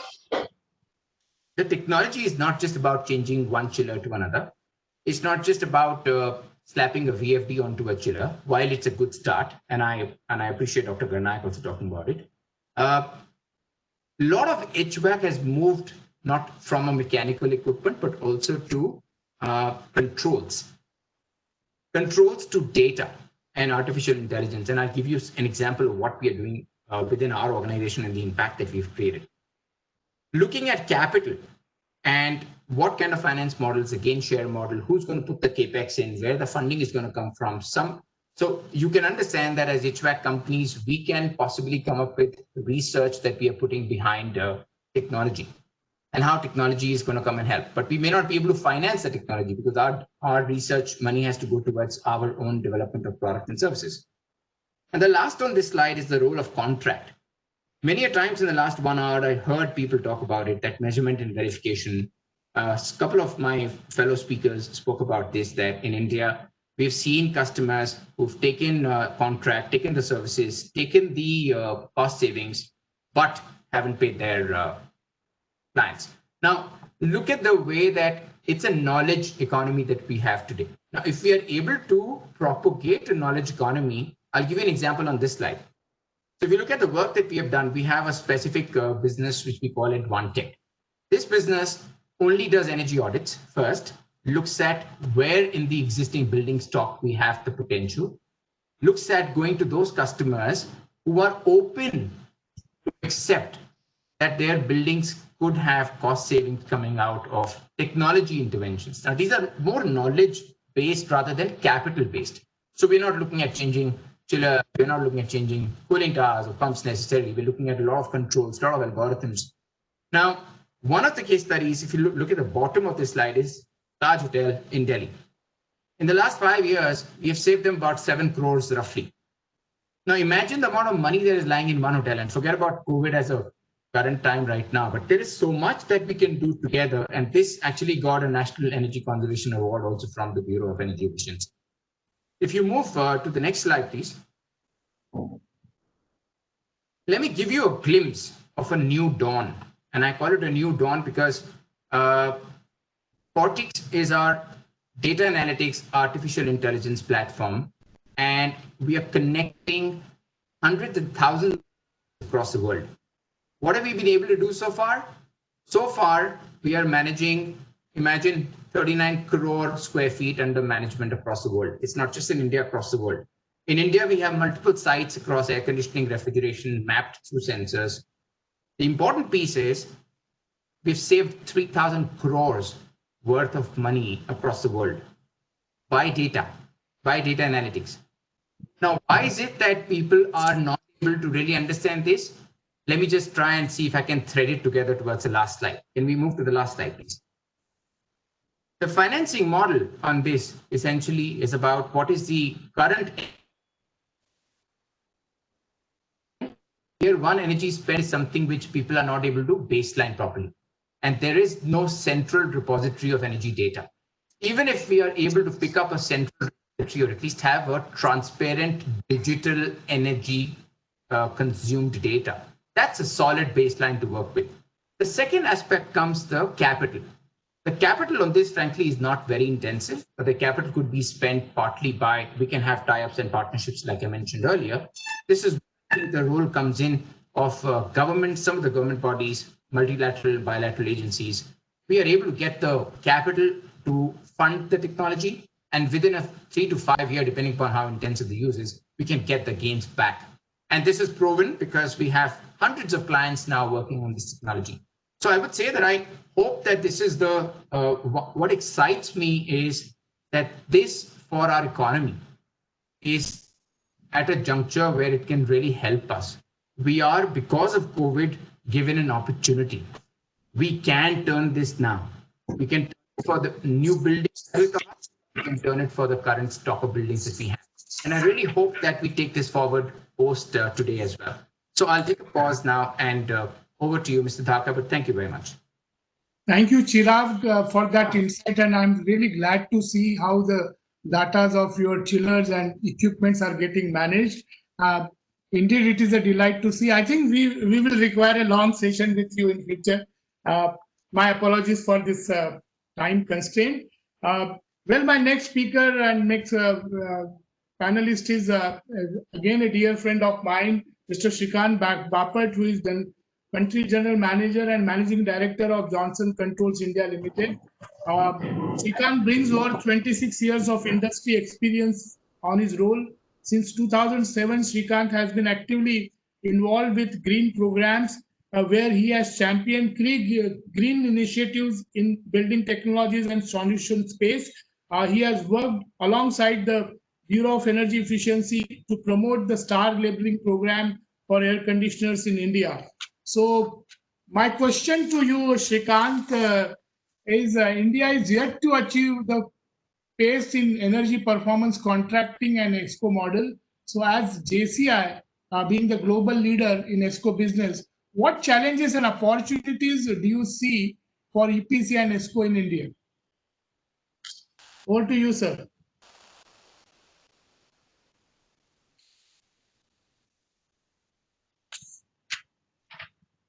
Shrikant, you are with me?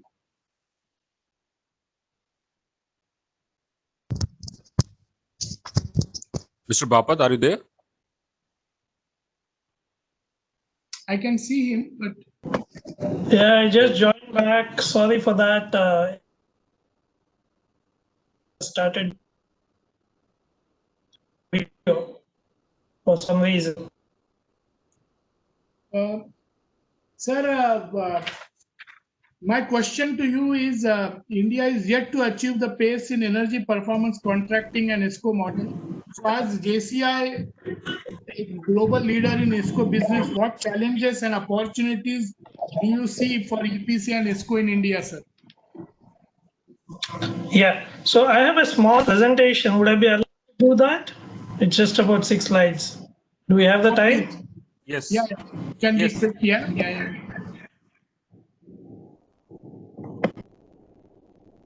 I think somebody has to give me presentation rights. I think. Amit, can you help, sir? Amit? You have the presenter right, sir. It's not sharing, you know. Sir, there is a third button on the screen. When you Yeah, I know it. I shared earlier. But currently it's not allowing me to share it. Amit, please do it again.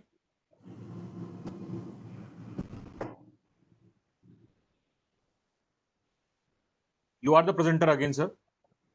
Yeah. Yeah, it's allowing now. Okay.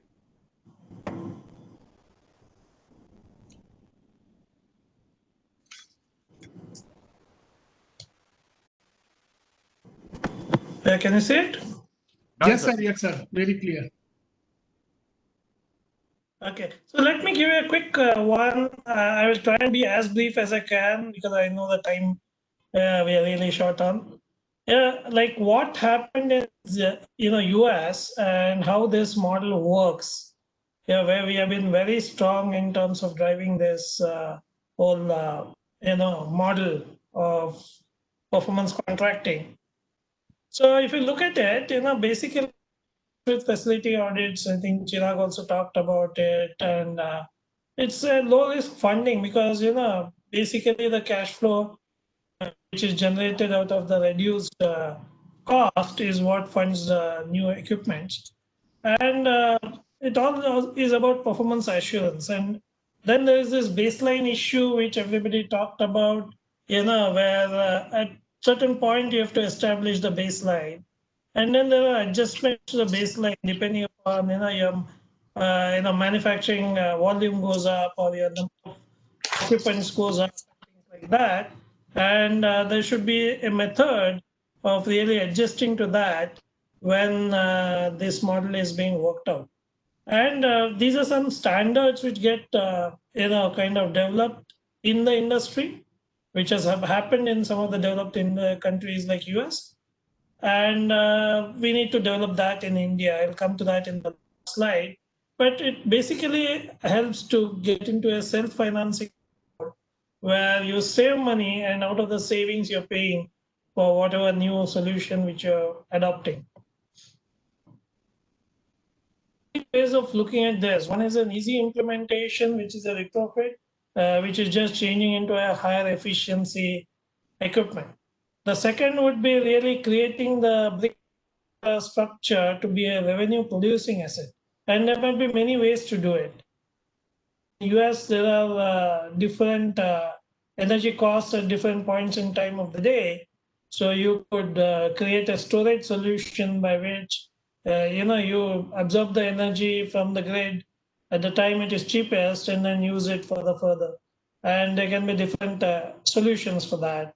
And then there's this real-time data where you capture all the details of the energy usage in the building and create those detailed usage reports, and then create the right kind of solution. So there might be many ways to do it. So when we talk about this energy retrofits, which Mr.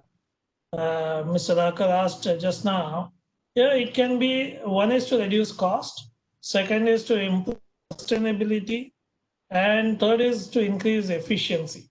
And all three have to go together when we talk about a country like India, where resources are limited, and we have to make sure that we develop the whole population of India and with the existing resources. Of all three going up.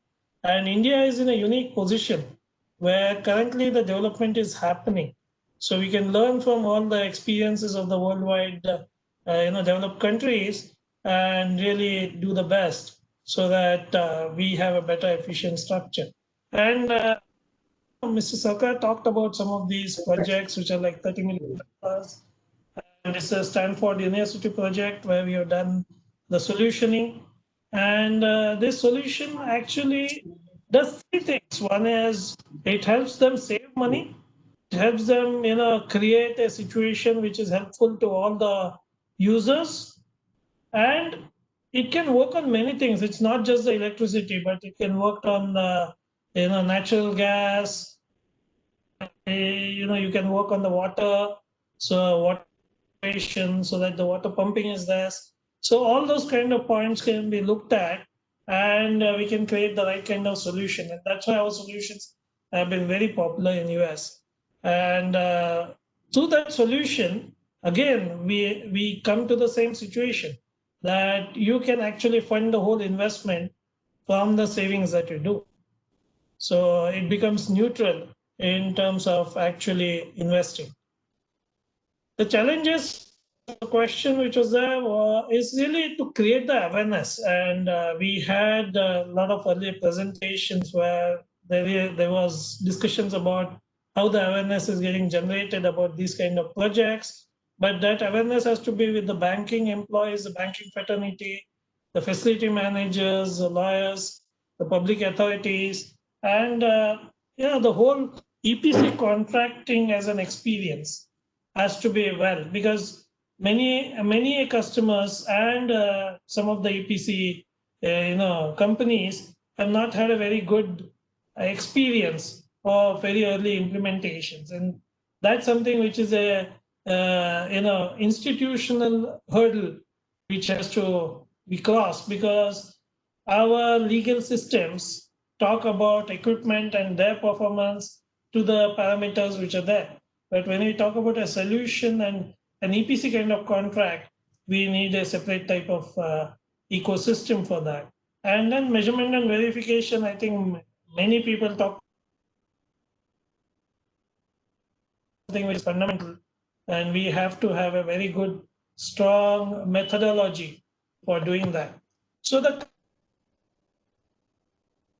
first and foremost, the government has to step forward and say that there are benchmarks which can be established by different verticals. Like when I say verticals, it can be a commercial building, it can be a hospital, it can be an industry, and BE has done that work quite a lot, and it can be evolved into much stronger kind of energy savings potential. Then one thing with that some of the pilot projects can be done by the government itself, which can be the bearers of very good EPC work. And then there could be other things like this dynamic tariff, which is there in many countries. India could look at that, because power availability fundamentally is different throughout the day. So, the government can really leverage on that. They can guidelines for how many years an older equipment can be used and at what efficiency level it has to be replaced. Like it is there for all the automobile today, a similar thing has to be done, and possibly that will encourage this whole industry to go faster. As far as the industry is concerned, the banking practices which I talked about earlier, and a lot of earlier speakers talked about it. The EPC has to create that win-win situation. For the EPC investments to come up, the whole fraternity has to be educated well, so that they can actually fund it, and they can fund the right kind of projects. They should be able to have the capabilities of evaluating the EPC, because it's very difficult. It's not, you can certify it. Yeah, in EPC is all about, will that saving actually, and then how do you really fund it so that the returns can be there for the financial institution itself.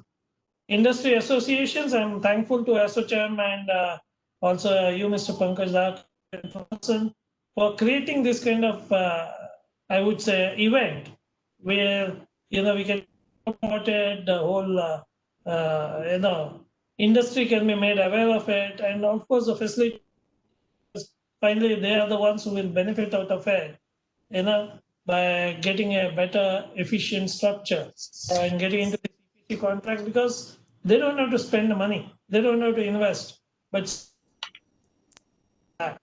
over a period of time. So that's only thing is the vision should be that this benefits will start getting to them maybe 5-7 years down the line. So, but and believe 30-40 years, maybe more. So they have a lot of space to actually get those benefits. Thank you. Thank you, Bapat Saab. I think you said it that the awareness is important, and that's what Ashocham is doing all about. And you rightly said that awareness in the facility managers in is extremely important, and that's where my next speaker is going to be from, Mr. Samir Saxena, who is General Secretary of Global Association of Corporate Services. They have more than 4,500 members. And Mr. Samir Saxena is the General Secretary. He heads the society, and it's a non-profit association in India for corporate and service professionals. He's also on the advisory board of Commercial Design magazine by ITP Publishing India, Mumbai in architectural project management, facilities management domain. He's member of Royal Institute of Chartered Surveyors since 2015.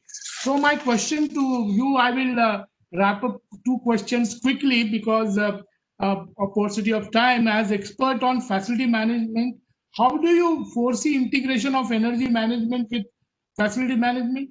And the second question, do you see a focus on energy management across various industries, campuses, IT parks, and commercial complexes?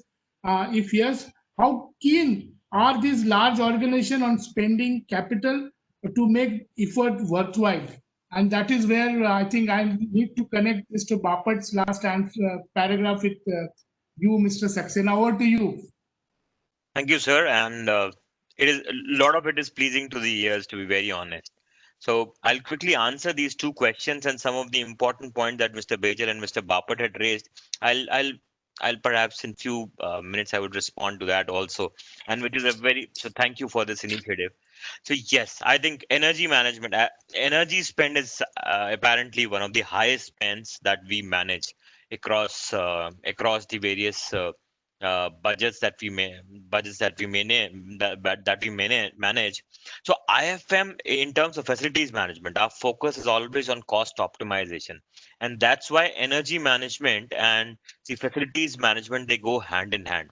The focus through energy management, obviously there are multiple components. So in any of the organization, the highest in services organization, I would say the highest spend would be perhaps the salaries, and after that it comes to the facility managers. So where you have got one of the components on building management or rentals, and then it is around energy. And I think that's where the focus on energy management always remains, because that gives you deeper savings. And as the facility heads, we have been working on many aspects of how do we create smarter buildings with fault detection, diagnostics, etc., etc. You talk about occupancy related sensors, and then HVAC and lights are controlled, LED, automation, scheduling, recording logs. Lot of those actions happen, and so I think both of them gel very, very well.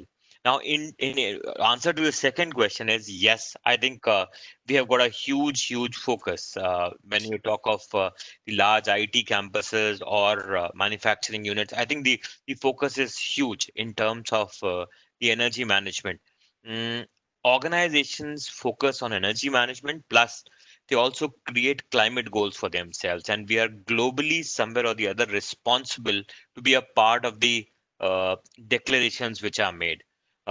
Definitely, there is a huge amount of focus on the return on investments and the payment timelines.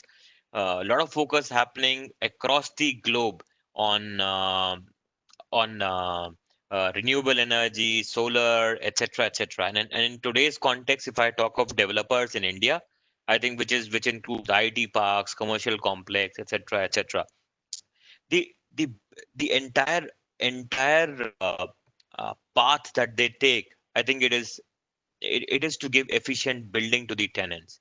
So their focus is high on cost and energy saving because that increases the tenant demand. Uh, there are a lot of health benefits that accumulates, right? Well designed buildings, efficient buildings lead to better indoor air quality and better healthier environment, resulting in better productivity of employees, and obviously that demonstrates market leadership also. So I think this is what would be my answer, but to my just adding couple of more minutes to my answer, I would say some of the interesting thing that the site level focus, the research, the gain share model, awareness about the knowledge based intervention, something about cortex, uh, energy retrofit, awareness into FMs, associations. I think the challenge that I see is I think there is a lot of work which is being done in the governmental sector, but in order to make sure that the work that some of the organizations, I would say the leadership thought process which is being brought onto the table by some of the organizations over here needs to reach to the last mile. The apparently we get to hear through conduit. So the awareness program we hear through multiple consultant architects or maybe some of the other people who may not be very well aware of. So if we are able to get these CEOs of various organizations to hear about it, the facilities manager to be hearing about it, I think that kind of an approach will bring in more partnership and the demands, because what I heard was also around retrofit, the gain share model. I think a lot of it is not even I would say it is perhaps limited to one section wherein there could be quick wins. But the example of Tata of the Taj Hotel which was given, I think it's a brilliant example, and we have got IT campuses, which is multiple times their size, and they're running 24 cross 7, huge amount of data guzzlers, whether it is data centers and all, right? I think there is a huge synergy if we work together. I think if we could modify an approach a little bit, sessions like these will help. But then for us to make sure that it reaches to the right audience, I think there is a lot of work to be done. So that's where I'll take a pause, Pankaj sir. Thank you, Saxena ji. I think you said it. I think the whole objective with which ASSOCHAM is working with GSES is to connect our World Bank leaders like Ashok Sarkar ji, BE, and also various CEOs who are with us from air conditioning industry, and show them these are the possibilities without investing and doing something good for the projects they own and to the nation. The energy conservation is going to be most important. So I think I'll take the last question to Ashok Sarkarji. Ashokji, my apologies. You'll have to be quick in answering one question. Sir, EPC and ISCO industry investment have not expanded in India despite of multiple public and private sector efforts in last few decades. What are the reasons and how can the ISCO investment and implementation can be scaled up for future capture in enormous demand side energy efficiency potential? And I think we are from ASSOCHAM with 450,000 members, and you could see our friend from GSES, Saxena ji, just narrated. So how do we connect this? How do we bridge up this gap when you saw the air conditioning leaders here this evening, and they are desperate to see this market explode? Over to you, Sarkar Saab. Last question, be quick, sir, because we have to wind up. No, thank you very much once again, Mr. Pankaj, and a lot of good things have been said, so I don't think I need to repeat them. But I think a few key points which, in my opinion and our experience from the World Bank, would help that to recognize that when you move an energy efficiency intervention through an ESCO EPC mode, they don't technically fail. The challenge is with the transaction part of it. Most of the ESCO projects, if you see the record of ESCO projects done in India and abroad, in the United States, which Tim was talking about, or in Japan or in Korea, the actual performance is sometimes overperformance compared to what was promised in an ESCO deal. So experience is showing that it's the transaction part where the money exchange takes place, or where the legality of that transaction comes into question is where we need to pay more attention. So I would say that has not been paid much attention. We have thought that if we have a technical solution, it will be implemented. But problem is, technically we are very strong. Not just in India and many other countries. I've worked in at least 10 countries where we have tried to push the ESCO front. Technically, there was never a question about an HVAC system not performing. But how do you take it through the shared savings mode or the guaranteed savings mode through a transaction which is very complex becomes the question. How do you simplify that? How do you standardize that? So I would say the keywords, in my opinion, going forward, what has not been done much, and I think Mr. Bakre and Mr. Garnaik and yourself and others have said, is the standardization and simplification. How do you standardize these transaction business models, these contracts, so that it becomes easier for the industry to access finance? Now, if you go to a bank today in India, even the 9 banks I mentioned in the PRSF platform, they shy away from ESCO investments because they don't understand. Because they're saying, first of all, energy efficiency is not asset-based financing, it's based on savings, which is a virtual commodity. And now I have to deal with an ESCO, which is the third party trying to do something in a premise of a building or industry. So you have to simplify it for them. You have to standardize. Unless that happens, achieving this at scale is going to be very difficult. And I think the other point, this last point I wanted to make is the point which I think Chirag was making and some of the other colleagues, maybe Shrikant also made, was this concept of holistic solutions. I think we have to move away from equipment-based solutions to holistic solutions. Now, I'm sitting in a room here in my house where I've turned down the air conditioner thermostat to 25 degrees Celsius. I could have done it 23 degrees Celsius, but by raising those 2 degrees, I put on the ceiling fan, I can feel comfortable. Now that saves a lot of energy. Now, who will give that solution? ESCOs are supposed to give that solution. Now, I think that holistic solution of combining renewable energy, solar, controls, thermostats, all these technologies, along with HVAC, would be one of the ways to push this to a higher level. Because just by replacing with a 5.4 SEER ICR air conditioner, you're not going to solve the problem. You have to solve the problem as a building, as a whole. So I think that holistic solution focus should be there. And finally, private sector leverage. Government cannot solve this problem. World Bank cannot solve this problem. We have to involve private sector, and that's where your association comes in to bridge this gap, both in terms of technology and capital. I mean, it is impossible to think that 150,000 crores will come out from government. It is all sitting in the private sector.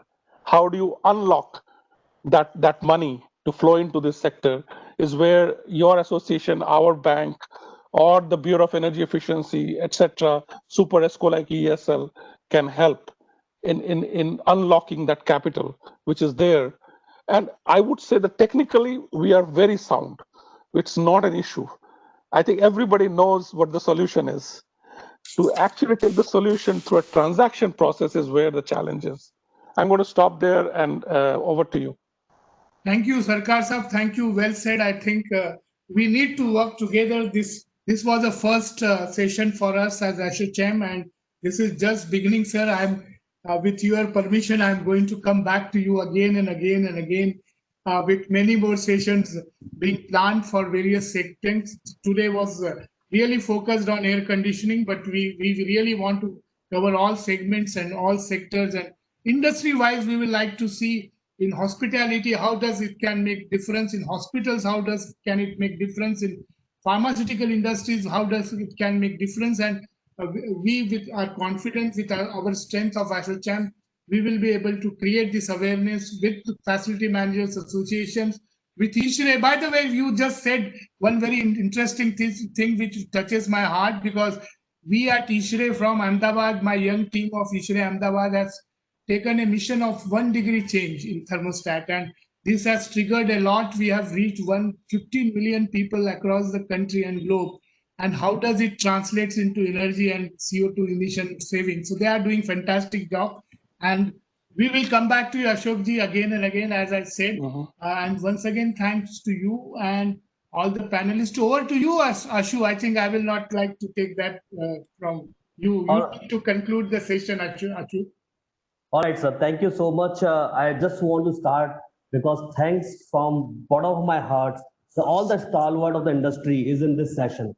The first time ASSOCHAM taken this initiative to have session on ASCO. ASSOCHAM have more than 450,000, more than 450,000 industry members who are the MSMEs majorly, and these members will get benefited by this session. So I want to start from thanks to Mr. Abhay Bakre, our chief guest over the session, and Mr. Garnayak from ESL, Mr. Ashok Sarkar from World Bank. Thank you so much for giving your time in the morning you have, and the stalwart of the industry, Mr. Kavaljeet Singh Java from Daikin, Mr. Chirag Baisal from Carrier, Mr. Srikant Bapat from Johnson Control, Mr. Samir Saxena from GSES, Mr. Tim Unha from NASCO in Washington, and Mr. Richie Mittal from President ISHRE. So all of these stalwarts come together and made this event so successful. I can see so many people around the globe because I was watching in between from the ASSOCHAM Facebook page also. Many people were live on that time who didn't get the access from that.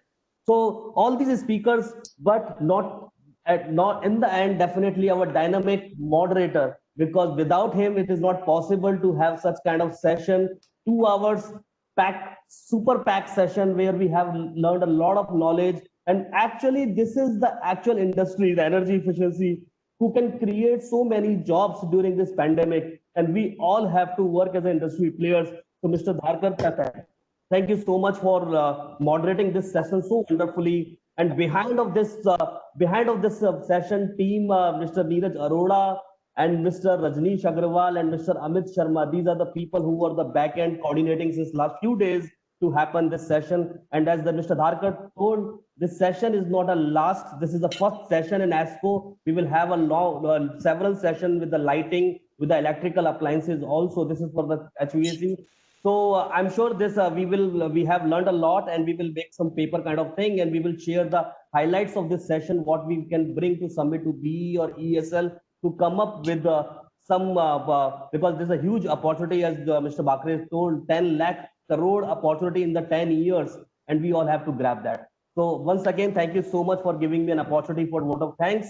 Now I request Mr. Neeraj Arora to conclude the session now, please. Yeah. Thank you so much, Ashu. Thank you so much. So, I mean, at the end, I would like to again thank all the eminent speakers, from Bureau of Energy Efficiency, ISHRE, FSCI, GSES, NESCO, World Bank, Carrier, Daikin, and JCI as well for supporting this program. And with your support, we got around 2,000 plus registrations. And in fact, I mean, I could see that around 700 plus attendees were listening to this program directly. And on Facebook, I mean, there will be more than 2,000 attendees, those who are listening to this program. So thank you on behalf of ASSOCHAM and GEM Green Building Certification Program. Thank you so much. We will definitely meet again soon, very soon. Thank you so much.